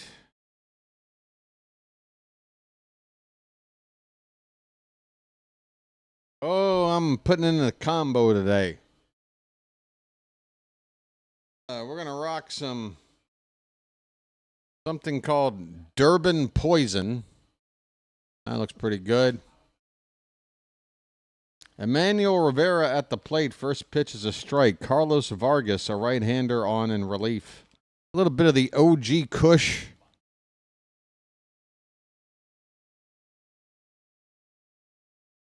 Yeah. I don't know what happened to the other bag.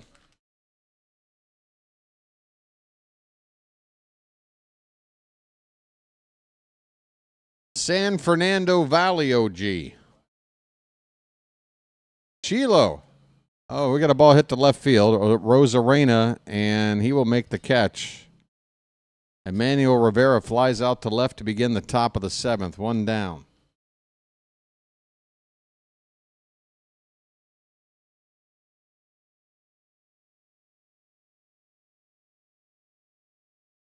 Free samples of Luckies back in the day, I know. Jorge Mateo, first pitch is a strike right in there. Mateo has come up to bat twice and has struck out twice. But it's very valuable that we have that bat in the lineup over a guy like Jordan Adams, who is actually a center fielder by trade.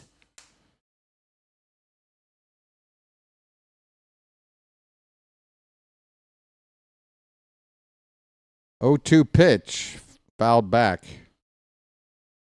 If Mateo strikes out and goes 0 for 3 with 3 strikeouts, and then you remove him later in the game for defensive purposes, then you know you made the wrong decision. Swing and a miss, and Mateo strikes out. 0 for 3 with 3 strikeouts. That's why you wanted them in the lineup? Well, there you go. I'm pretty sure Jordan Adams, I don't know anything about his offense, but I'm pretty sure he's able to do exactly what Mateo has done. 2 down, nobody on for Hanley. First pitch is outside for ball 1. Probably. Yeah, I should amend my statement. Jordan Adams probably can at least do as well at the plate as Mateo today.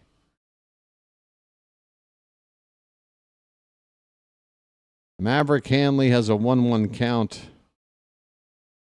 2 down, nobody on in the top of the 7th.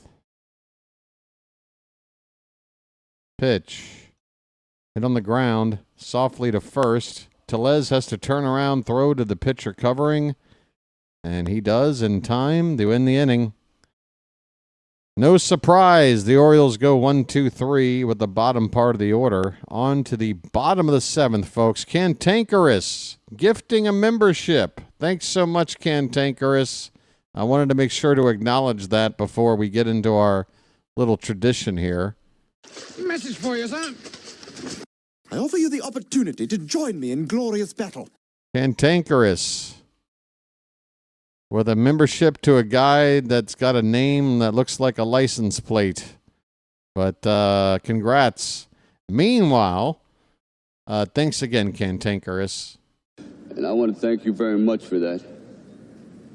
I really do.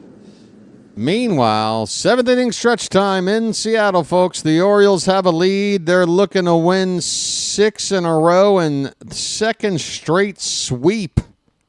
It's time to throw some cakes on the griddle. Get them cakes up in the chat, folks. Thank God I'm a country boy. Thank God I'm a country boy.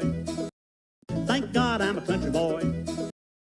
Thank God I'm a country boy. Grab the cakes, and when you're in the kitchen, go in the closet and grab a broom while you're there. We might need it. We're going for a sweep. Folks, 89 likes. There's 120-something people watching right now. We can get that like up to triple digits right now. And folks, when we do, we tend to win. So if you're watching right now, just take one moment out of your day and tap that thumb at the bottom of your screen. We're up to 90 now. We can make a run, and I can never bring it up for the rest of the day. 91. Come on, folks. Have a heart. Tap that like. Let's get it to triple digits. And let's win 6 straight. 96 likes, folks. Almost done. Your boy can feel the love. Let's get it over the line. 100, just like that. You guys rock. And I want to thank you very much for that. I really do. That is great. Great support. And I want to thank you very much for that. I really do. All right, Keegan Aiken is on the pitch. First pitch swung on and missed. All right, good start. Dylan Moore is on the pinch hit for the Mariners. He takes the place of Cole Young, the number 9 batter.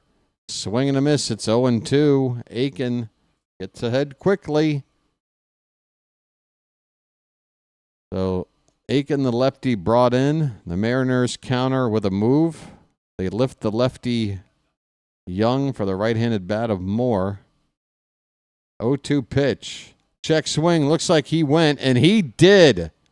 How about a 3-pitch strikeout for Aiken to begin his day? Well, y'all come back now, you hear? Well, y'all come back now, you hear? Let's keep it going, folks. Because we can't, we won't, and we don't stop. This ball's hit to left by Crawford, over toward the foul line, and making the catch on the run is Crawford as he crashes up against the side stands. 2 down in the 7th. Aiken with 2 outs on 4 pitches. A fine running catch by Carlson, and he braced himself for impact. Folks, that'll bring up Jorge Polanco. Switch hitter now batting from the right side. He tries to bunt. That ball is bunted hard and foul. Third base side.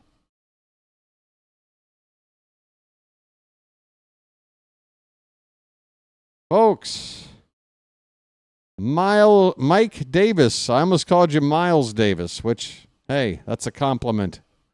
But Mike Davis, another new Magic member. Folks, it's the best deal in town. You got new binoculars, buddy. Welcome in. Nice binoculars.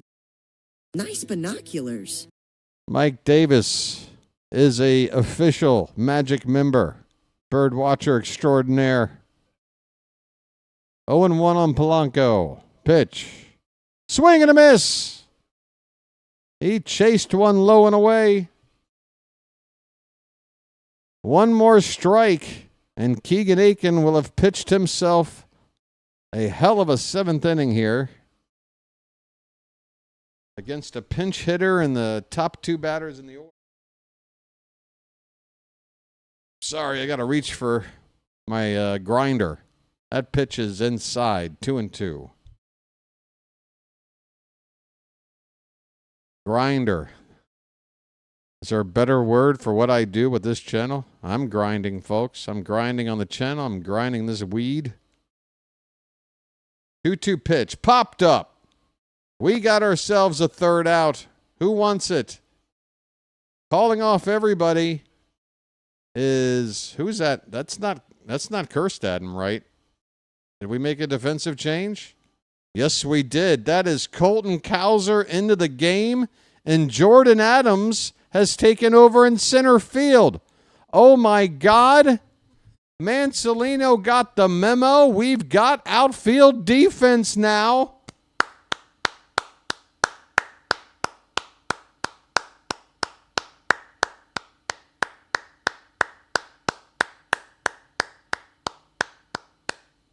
We've got an outfield of Carlson, Cowser, and Adams for the remainder of the ball game.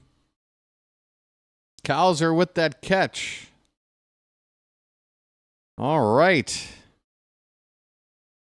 Again, but let me just put a fine point on it, folks. Like I said, Jorge Mateo gets that third at bat, strikes out a third time, and what happens? He gets removed for defensive purposes for Jordan Adams.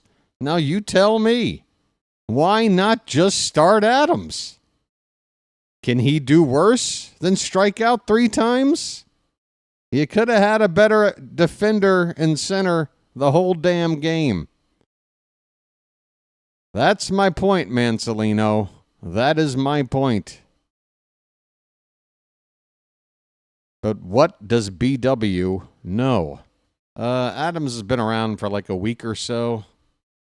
I think when Mullins went down is when Adams showed up. Once we lost like our 5th outfielder in a month.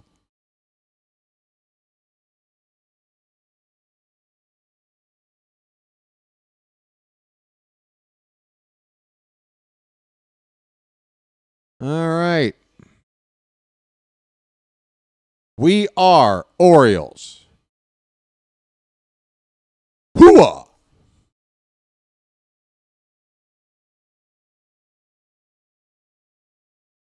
I don't know how to be anything but honest.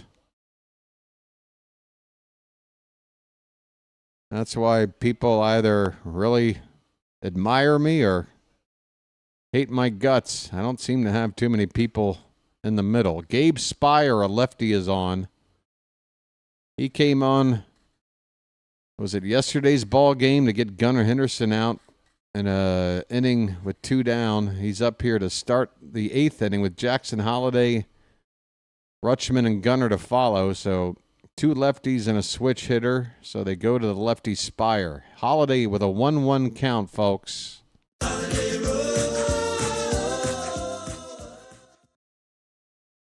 Pitch. Holliday gets out of the way of a pitch inside. It's 2-1. Jackson walked his last time up, came around to score in that 3-run inning on the 2-run homer from Rutschman, who's on deck. That ball is fouled back. 2-2.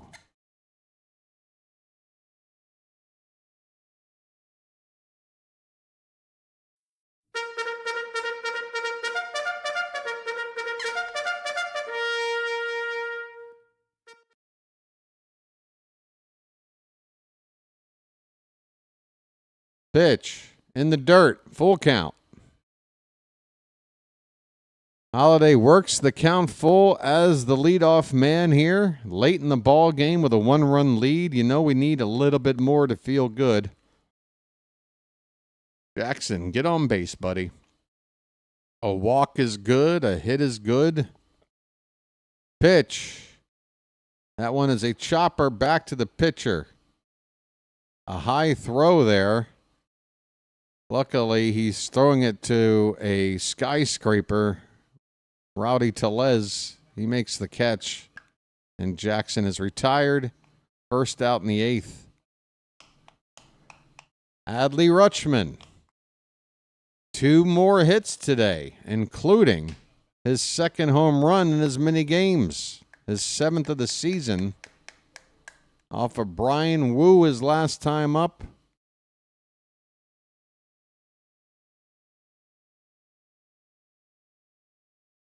He's going to turn around and bat from the right side where he's got better numbers.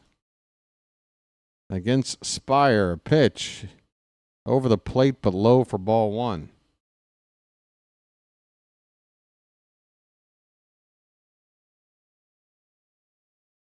One out, nobody on. 4-3 Orioles in the top of the 8th. That pitch is called a strike. That was borderline on the inside edge.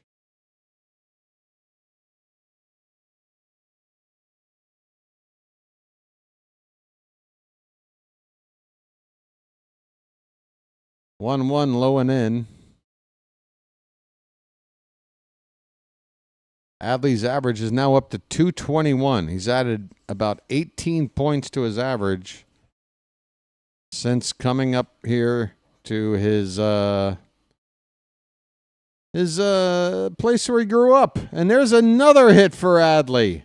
The hits keep on coming. Opposite field, base hit to left. Oh, no, it's not an opposite field. He's batting right-handed. Never mind. He pulls it in the left. I suck. But you don't care. You just want to know Adley's got a hit.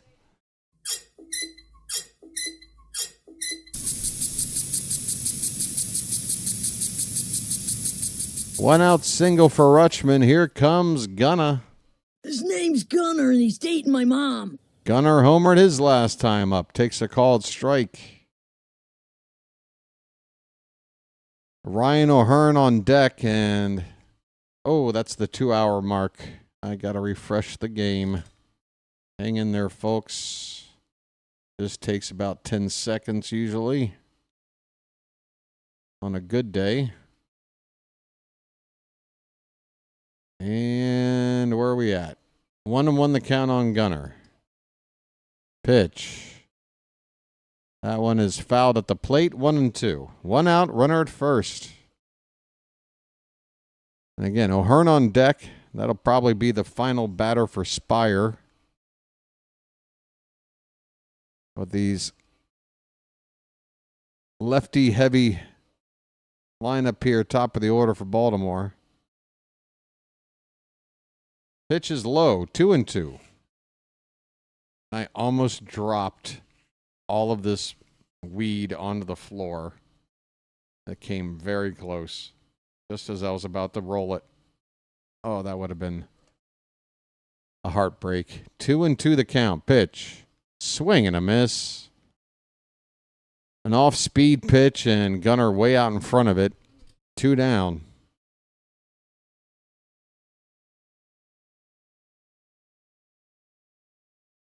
A pitch just at 83 miles an hour. Gunnar swung at it like it was 95.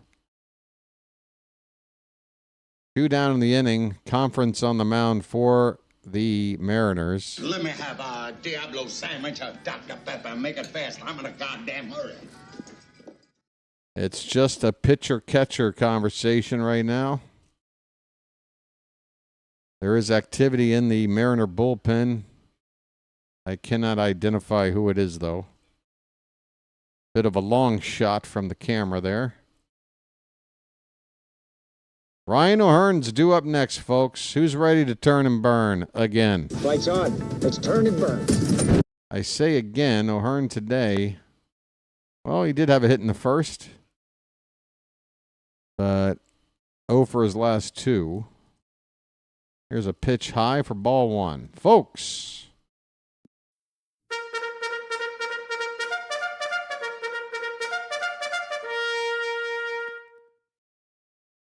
Want to know the count. That's a strike, bottom of the zone.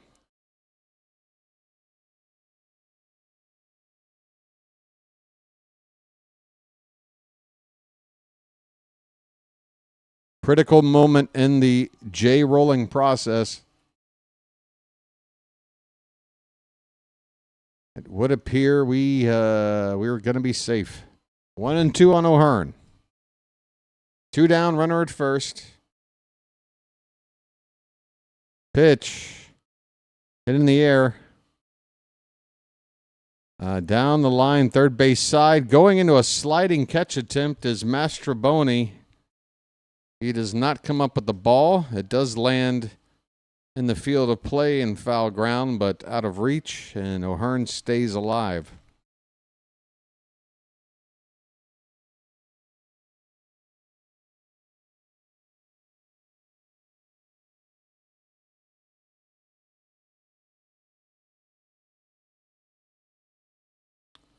Another 1-2 pitch coming. That one's hit in the air, fouled off to the right. I'm missing one more key. There you are. The good old chopstick, folks.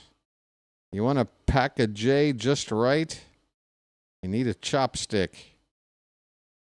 Mr. Miyagi taught me this. This ball's hit to left and will be caught. Backpedaling is Arozarena to make the catch, and the inning is over. The Orioles don't do anything here.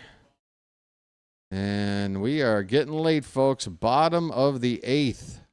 6 more outs to get. We got another close game with the lead.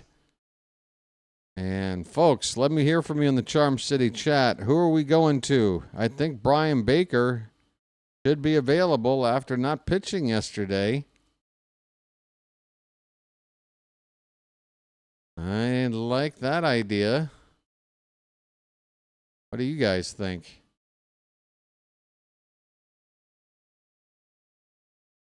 Chilo says Kittredge. I think Kittredge is more due to pitch. But I'd rather have... Oh, you know what? You know what? Mountain can't pitch 3 days in a row. Okay. All right. I have regrouped. And I'm actually on Chilo's side. Let's go Kittredge for inning 8. And then we got Baker to close it. Kittredge for the 8th, and Baker closes it because we can't use Bautista. I forgot about the Bautista situation. That's why I thought Baker. And here's Patrick just regurgitating what I'm saying right now. Then Baker. Yes. Are we all in agreement? Good. That is the plan of attack. Let's go. That's right! We can't have anyone freak out there, okay? We've got to keep our composure. We've come too far. There's too much to lose. It's not just keep our composure. We doing all right, Charm City chat? How are the vibes? How are the vibes?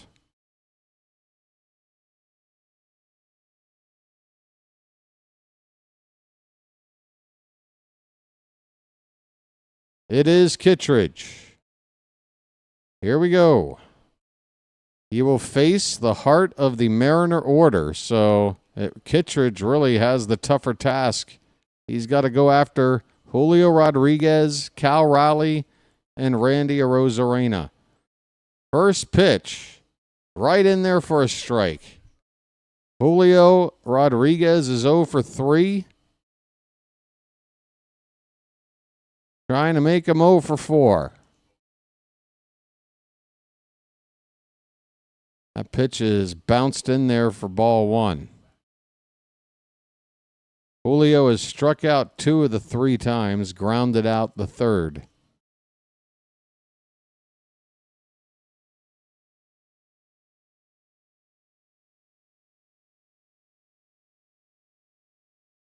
That pitch is fouled off. The count, a ball and 2 strikes. Hey, Charm City chat, just as a hypothetical, let's say a situation arises where Cal Raleigh comes up to hit in a similar situation he has a couple of times today. What do we do in that situation, Charm City chat? Called strike 3 on Rodriguez. See you later.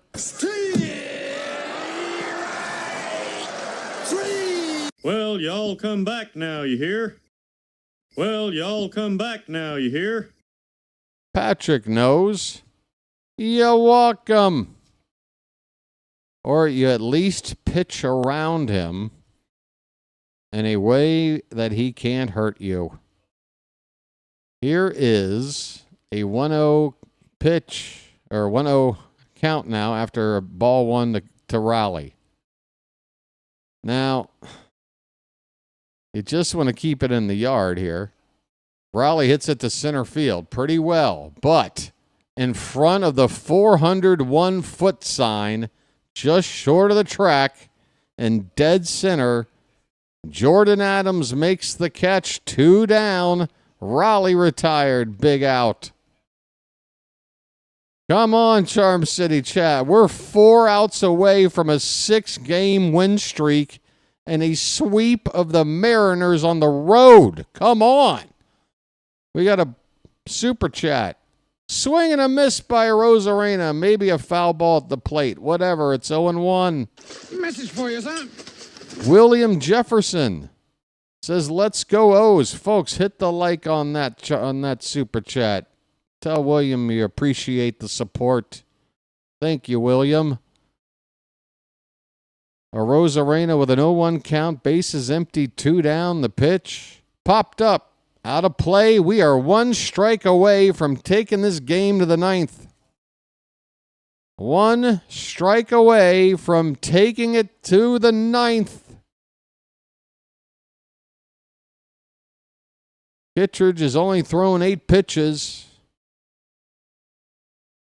And that one's fouled away. Still 0-2.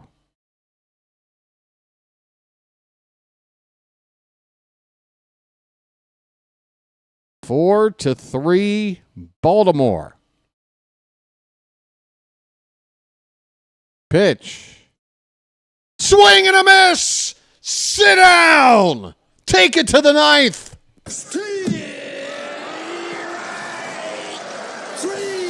Well, y'all come back now, you hear? Well, y'all come back now, you hear? Folks, who wants to win 6 in a row? Grab a 6-pack. Hit the bricks, pal. You're done. You get nothing. You lose. Good day, sir. Well, I say when you gotta go, you gotta go. How about this? Peace, love, dope. Now get the hell out of here. We got a lead. We got the lead. We got the lead. We got the lead. Yeah, we got it. We got the lead. We got the lead. We got the lead. Everybody, we got the lead. Come on. We got the lead. We got the lead. We got the lead. That's right, folks. Who doesn't love the Goo-Goos? We got the lead. We've got the lead. We've got the lead. Yeah, we got it.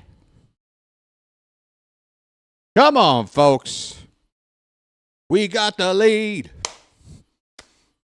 We got the lead. We got the lead. We got the lead.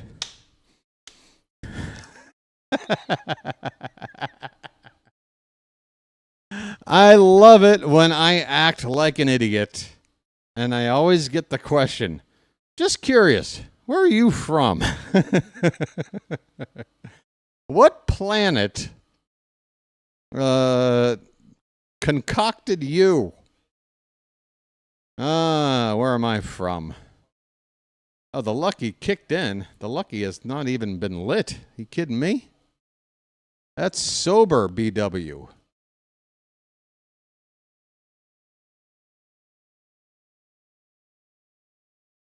We got a new pitcher. It's Legumina. And a swing and a miss by Dylan Carlson. We're in the top of the 9th, folks. The Orioles would love to get some insurance. We've been winning really close games here lately.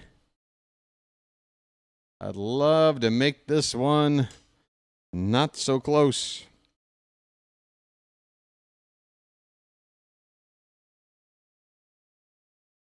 The 0-2 to Carlson. Fouled away.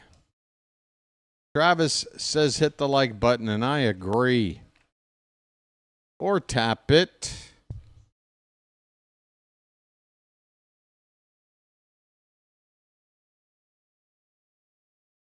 Up and away to Carlson. Count even up at 2-2. Dylan is 0 for 3. All right, folks. The special Lucky is ready to go. Swing and a miss. Carlson goes down swinging to begin the top of the 9th. Hey, folks. Guess what we need in the chat right now?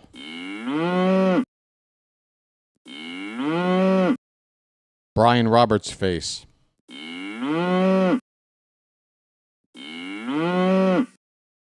Colton Cowser at the plate. Takes outside for ball 1. Come on, Charm City chat. Wake up. This ain't a late night game. This is the afternoon. No excuses. There's a called strike. 1-1 the count.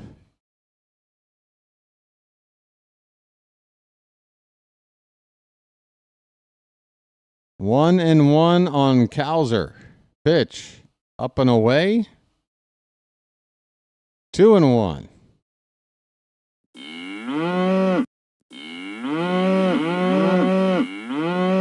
Oh, God. 3-1 the count, folks. Afraid to pitch to the bovine.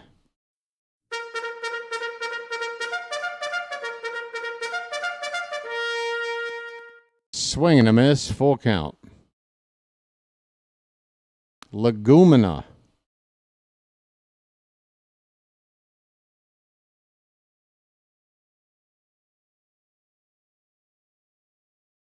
Full count on Cowser. 1 out, nobody on, top of the ninth. The Orioles ahead 4-3. A pitch. Fouled away. We'll do it again. We'll do it again. F it. We'll do it live. Hey, Milkman, this bud's for you.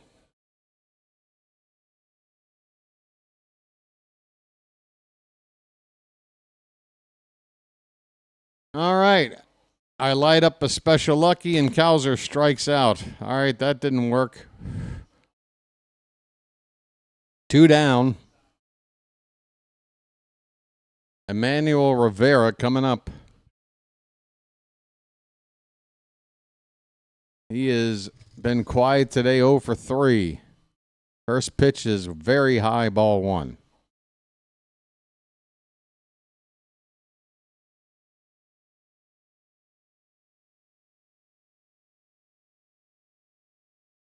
On the outside edge, called a strike.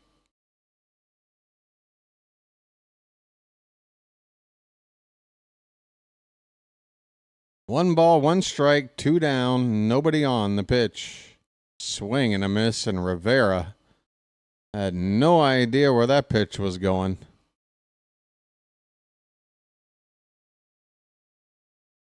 One ball, 2 strikes. Final chance for add on here. That's off the plate, 2-2. If Rivera gets on, it'll give Jordan Adams a chance at the plate. And wouldn't it be hilarious if he got a chance to hit and got a base hit in his one chance after Mateo went 0 for 3 with 3 strikeouts?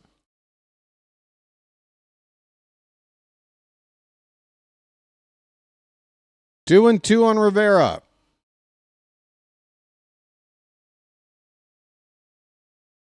Trying to get out of the Pacific Northwest with a sweep, folks. That's a hard hit ball down the left field line. That ball was absolutely scorched, and there is nobody around this ball for miles. Rivera will get to second base with ease. A 2-out double. Splash it up. Splish, splash, I was taking a bath. And we will have a chance to see what Jordan Adams can do. If he drives Rivera in, I am done. I am going to laugh. Laugh if Adams can drive this run in. First pitch swinging, hits it to right. That ball's dropping, but caught on the run. Adams nearly found some real estate. Nearly made me... well, you know. Let's just move on, folks. Bottom of the ninth coming up. Here we go. Is it Baker time? I don't have a special Baker button, but all I know is whoever the hell's coming out here, you got one job. Close the door. Close the door. Close the door. Let's go. Rowdy Tellez, Leody Taveras, Miles Mastrobuoni. I mean, that's a lefty, a switch, and a lefty. Gee, I wish we had Tanner Scott in this bullpen.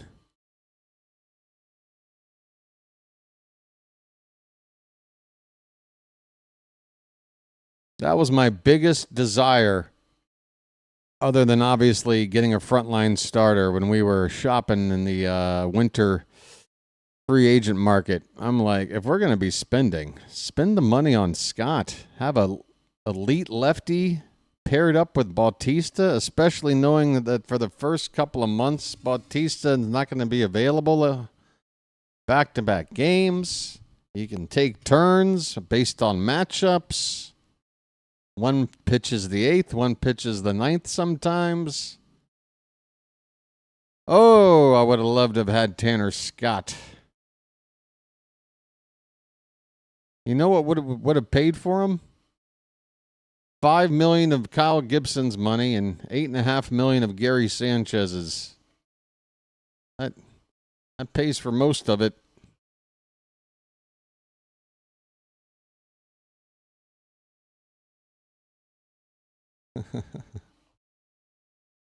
All right, it is Brian Baker, folks. Here we go. Close the door. Close the door. Close the door. Yeah, Birdland, I think I'll make an attempt to go live more often.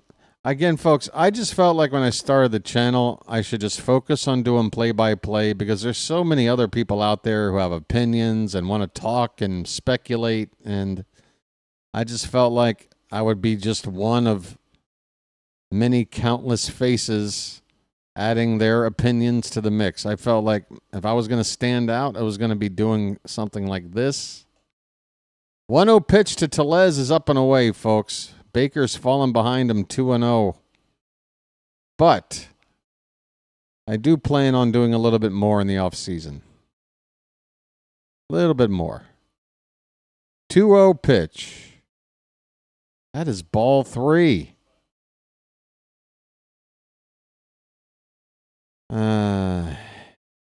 Yeah, Bam, I was just talking about Hoffman a few innings back. That exact point you're making there.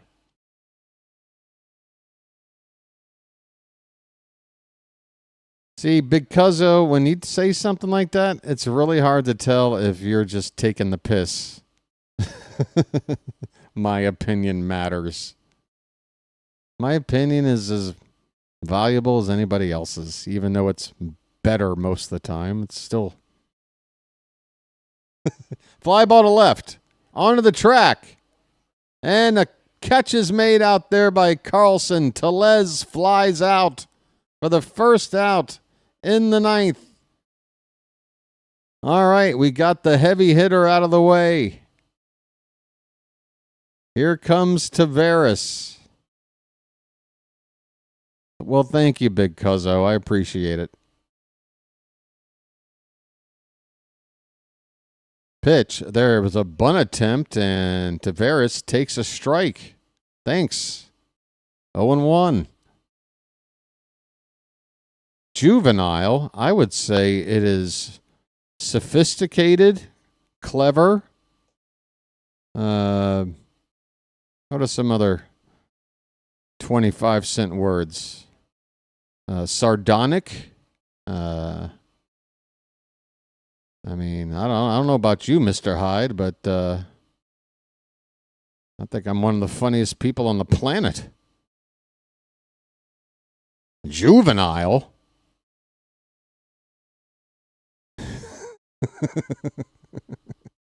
No, I'd love to cut up. I do go for the low-hanging fruit. I make stupid puns. A lot of it is very juvenile, but it's intentionally juvenile. That's the point. Swing and a miss. Swing and a miss. 2 down. Come on. Well, y'all come back now, you hear? Sometimes it's dry. Oh, that's when you got to put a little tussin on it. Miles Mastrobuoni is the last hope for the Mariners. First pitch strike. Baker on the outside edge. Folks, get up. Get your asses up.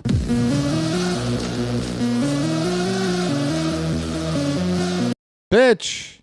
Swung on and lined over the glove of Holiday into shallow right center field. It's a 2-out knock. This one is not over. Hang on, folks.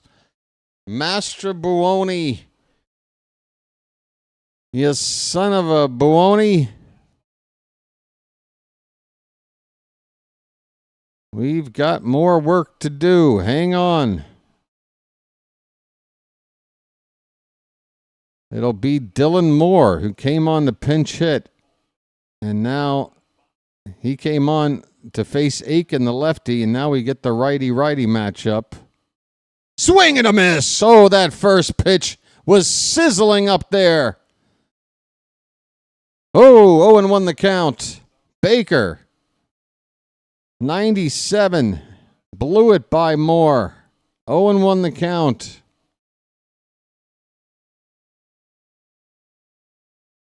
The next pitch, swing and a miss again. It's 0-2. One more strike, Charm City.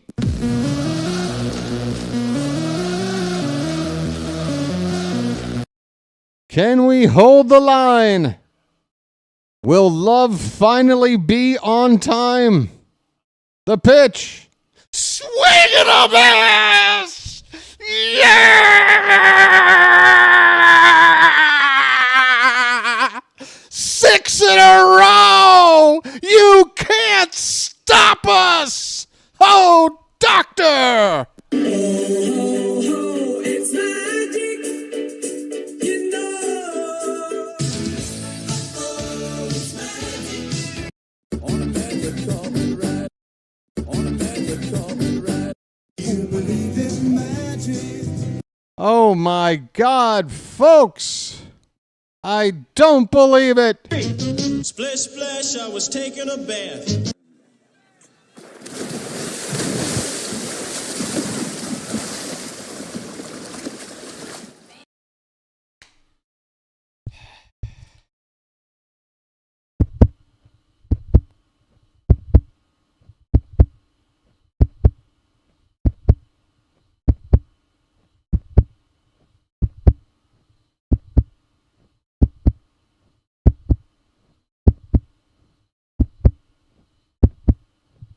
Folks, how's your heartbeat? We got a super chat. Message for you, son. El Duderino. Cheers to that six-pack. Ain't the beer cold? You're damn right, folks. Crack open a Natty Bow. Have one for your boy BW. Chug it. Chug a beer right now. Holy cow, folks. Baseball. Hot damn, I love this game. This beautiful game that makes you want to tear your hair out. You wonder why players go bald so early in their lives? This game makes you tear your hair out. But holy cow, it's the best damn game ever invented. I love baseball. And I love the Orioles. Holy cow. Folks, we're lifting the cursing rule as long as it's just the S word. Holy shit. Your boy's feeling good. 6 in a row. What is it now? 11 under? Are we now 11 under?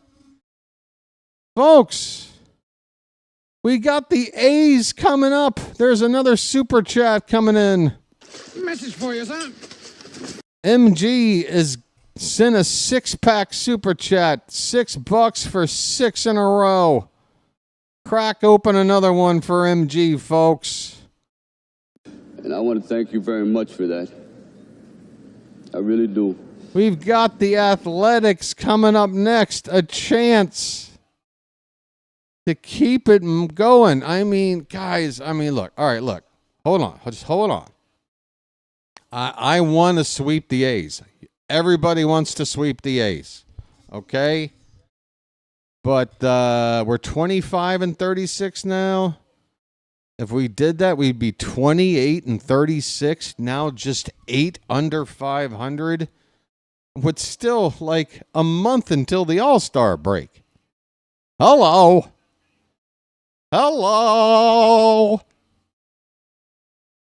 Oh, my goodness, folks. And can we talk about the upcoming schedule? Because I was looking at it a little bit closer today. It's been a while since I looked, farther ahead. And I usually kind of look at stretches of the schedule like in 2-week chunks at a time.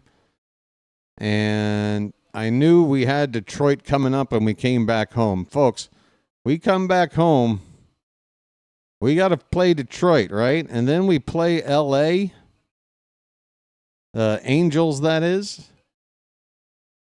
4-game series on the road at Tampa. That's going to be huge. We got a lot of teams to hurdle here. And then we play the Yankees, folks. That's coming up in only about 2 weeks from tomorrow. We're going to be in the Bronx. And, folks, if we're playing like this, bring on the Yankees.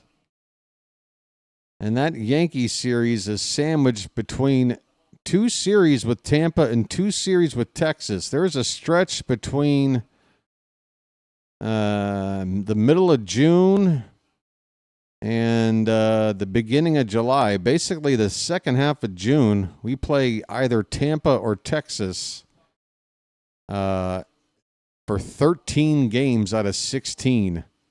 13 games in a 16 stretch. We're playing either the Rays or the Rangers. So get used to scouting those teams coming up in about a week and a half. But before that, we got the A's coming up on the road, back home, 6-game series with the Tigers and the Angels. Now, folks, let's talk. We got 6 in a row. Even if we only get 2 from the A's, you got to love it with a 5 out of 6 on the road trip. But let's just try and be realistic. We can't keep this up forever. If we stumble a bit against Detroit, the fact is, we needed to win 2 out of 3 basically to get back into this. But lately we're winning 3 out of 3. So that has afforded us a chance to take one on the chin against a tough team. If we can't win that series, as long as we win 1, we're still going to be okay. We're still on a good pace here. I'm just trying to, be realistic. Detroit could be tough, but then you get the Angels. I feel like right now we can beat them. The Rays, bring them on. The Yankees, we've already beat them in a series this year when we weren't any good. I love playing the Yankees. Bring them on. Come on. Folks, if you don't think that some of the teams in the AL East right now aren't getting a little bit nervous about us, you need to wake up. I am on such an adrenaline rush, folks. I don't know what to do with myself. It is 5:10 in the morning. I've made so much noise tonight. I feel so bad for my neighbors. These new neighbors have never made a peep about any of my shenanigans going on over here. But holy cow, tonight was an emotional one. Absolutely. Just, again, you looked at tonight's pitching matchup. You looked at the fact that we had a lineup with that bottom third like that. I mean, and then in the game, in the early parts of the game, we missed that opening chance to do something off of Wu. Got 2 hits off of him early. Let me look at how this scoreline went a little closer again to remind myself. Yeah, so we did take a 1-0 lead in the top of the third. They tied it back in the bottom half, but they were up 3-1 after 5 innings with Brian Wu on the mound. And folks, let me mention this. We only got 6 hits tonight. Last night we only had 4. We have managed to win 2 games, averaging 5 hits in those games. Unbelievable. Gunnar with a home run, Adley with a home run, back-to-back.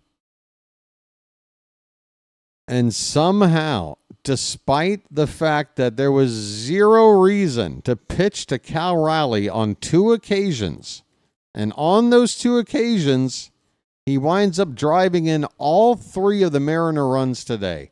Despite getting that wrong, we still find a way. That, to me, folks, is Orioles magic. Something magic is in the air right now. And we've got some big, important guys coming back soon. Coming back soon, Michael, right? I can't wait for Westberg to get back. I got to start thinking about what my ideal lineups are going to be once we got everybody healthy, because it's no longer a case of who can play here today because we don't have a lot of options to now we got our pick of the litter. What are we going to do? Because Westberg is obviously going to have to figure out a way to get playing time with the Ramon Arias deservingly being a regular at third base. I feel like Westberg might be a guy that you want to DH, especially you got a reason coming back from an injury to maybe, I mean, just to point out, Westberg just today DH'd for the Norfolk Tides, and Westberg could be back as soon as tomorrow out in Sacramento. They said that this could be the final rehab appearance today for Westberg, and they are DHing him in today's lineup, so maybe that's a sign of what his role might be, at least to start things off upon his return. Again, Arias is playing a Gold Glove caliber third. Holiday has become an everyday player at second, and of course Gunner's going to play short. Then you got Ramon Laureano coming back, probably just a couple of days after that. I would assume that would probably spell the end of Jordan Adams. He'd be the first to go down there. And then hopefully Mullins. I don't know who's going to come back between O'Neill and Mullins first. But at that point, now you're talking about Carlson or even a Kerstad as a guy that needs to make way.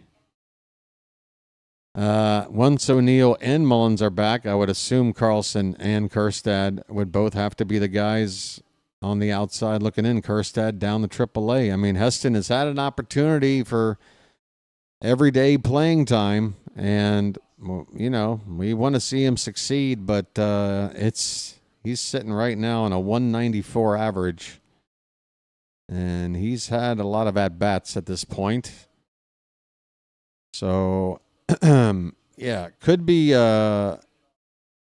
borrowed time for Kerstad. We'll see. I don't know. But at this point, I'll tell you this. Is anybody interested in selling players right now? Anybody? How many people are left? Am I talking to nobody? I have no idea. Hey, we still got 90 plus people here. Hi, everybody.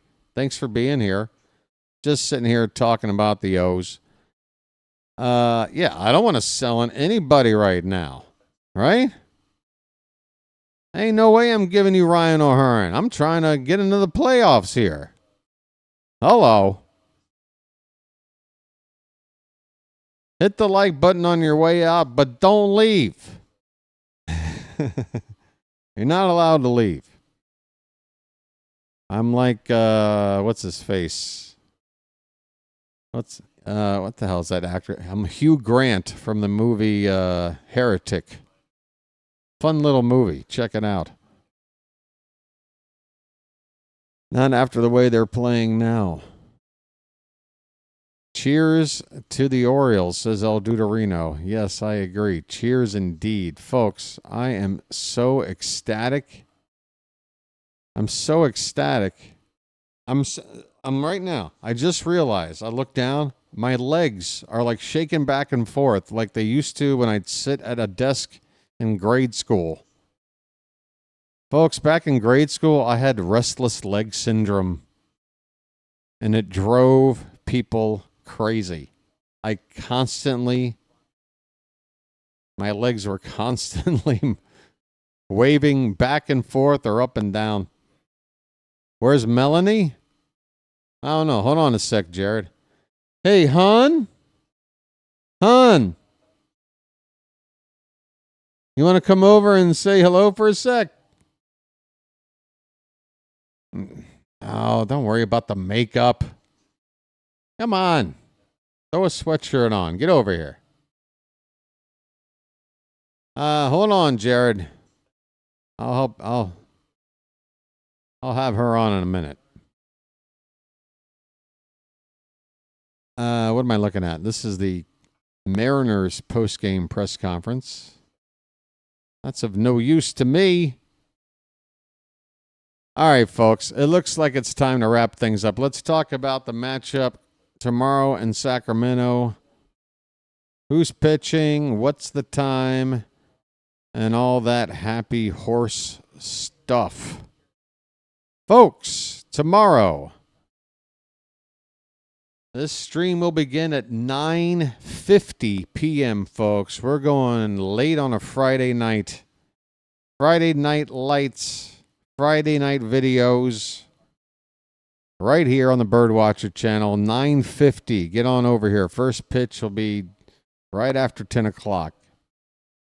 Dean Kramer is going to take the baseball for us, and we're going up against a lefty. Can we hit a lefty? It's J.P. Sears. And what has he done, you ask? Well, he's put up worse numbers in terms of ERA than Kramer. Kramer with a 4.70 ERA and a 5.5 record. Sears is 4-5 with a 5.05 ERA. Both have pitched in innings into the 60s. And, yeah, it's a relatively even matchup on paper between Kramer and Sears. But what is not even right now is the trends of these two teams in terms of wins and losses. The Orioles, I don't need to tell you, you're on my channel. We are hot. We have now won 6 in a row and now 9 out of 11. Meanwhile, the Athletics, wasn't it something like 1-20 or 1 out of their last 20? They are ice cold. So you're hoping these trends continue. And if so, the Orioles have a chance to knock this under 500 record back toward 500 super, super fast. Who saw this? Maybe, I think the hat did. Maybe the hat did. I don't know. By the way, folks, that comeback today with those 3 runs in the 6th inning, I put the hat on right before that inning. I want everybody to recognize that that is what happened. Go back and watch. I put on the hat. We rally for 3, and see you later. We're done. Maybe it's revisionist history. Maybe I'm making it up. You'll have to just go back and call me out for lying. All right, folks. It is the middle of the day where you guys are. Maybe there's a place I can send you right now. Let me take a look. I'm just trying to buy a little bit of time so that it's kind of closer to sunrise, so I have a reason to go grab a little brekkie. Little brekkie for BW. Hey, while I'm looking around, let me say thanks to the mods for once again doing a bang-up job in the Charm City chat. You guys are awesome. And we had a lot of generosity shown by, excuse me, people today in terms of gifting memberships or just getting memberships for themselves, all in support of the channel. Welcome in all the new Magic members. Guys, I really think, it's a pretty good investment, right? You're getting a good return on your investment. As long as we keep this going, it ain't money down the drain. That's for sure. All right, folks. I forgot to click on the Oakland game. Okay, so Sears Kramer and the time. Okay, I did go over that. So I'll be back. I told you, but I forgot. Come on back at 9:50 p.m. tomorrow. The Orioles are looking for lucky number 7. I hope you'll join me. Until then, this has been the Hat and the Birdwatcher. And we will chirp at you later. Enjoy the rest of your day, everybody. The Orioles are back. See you later.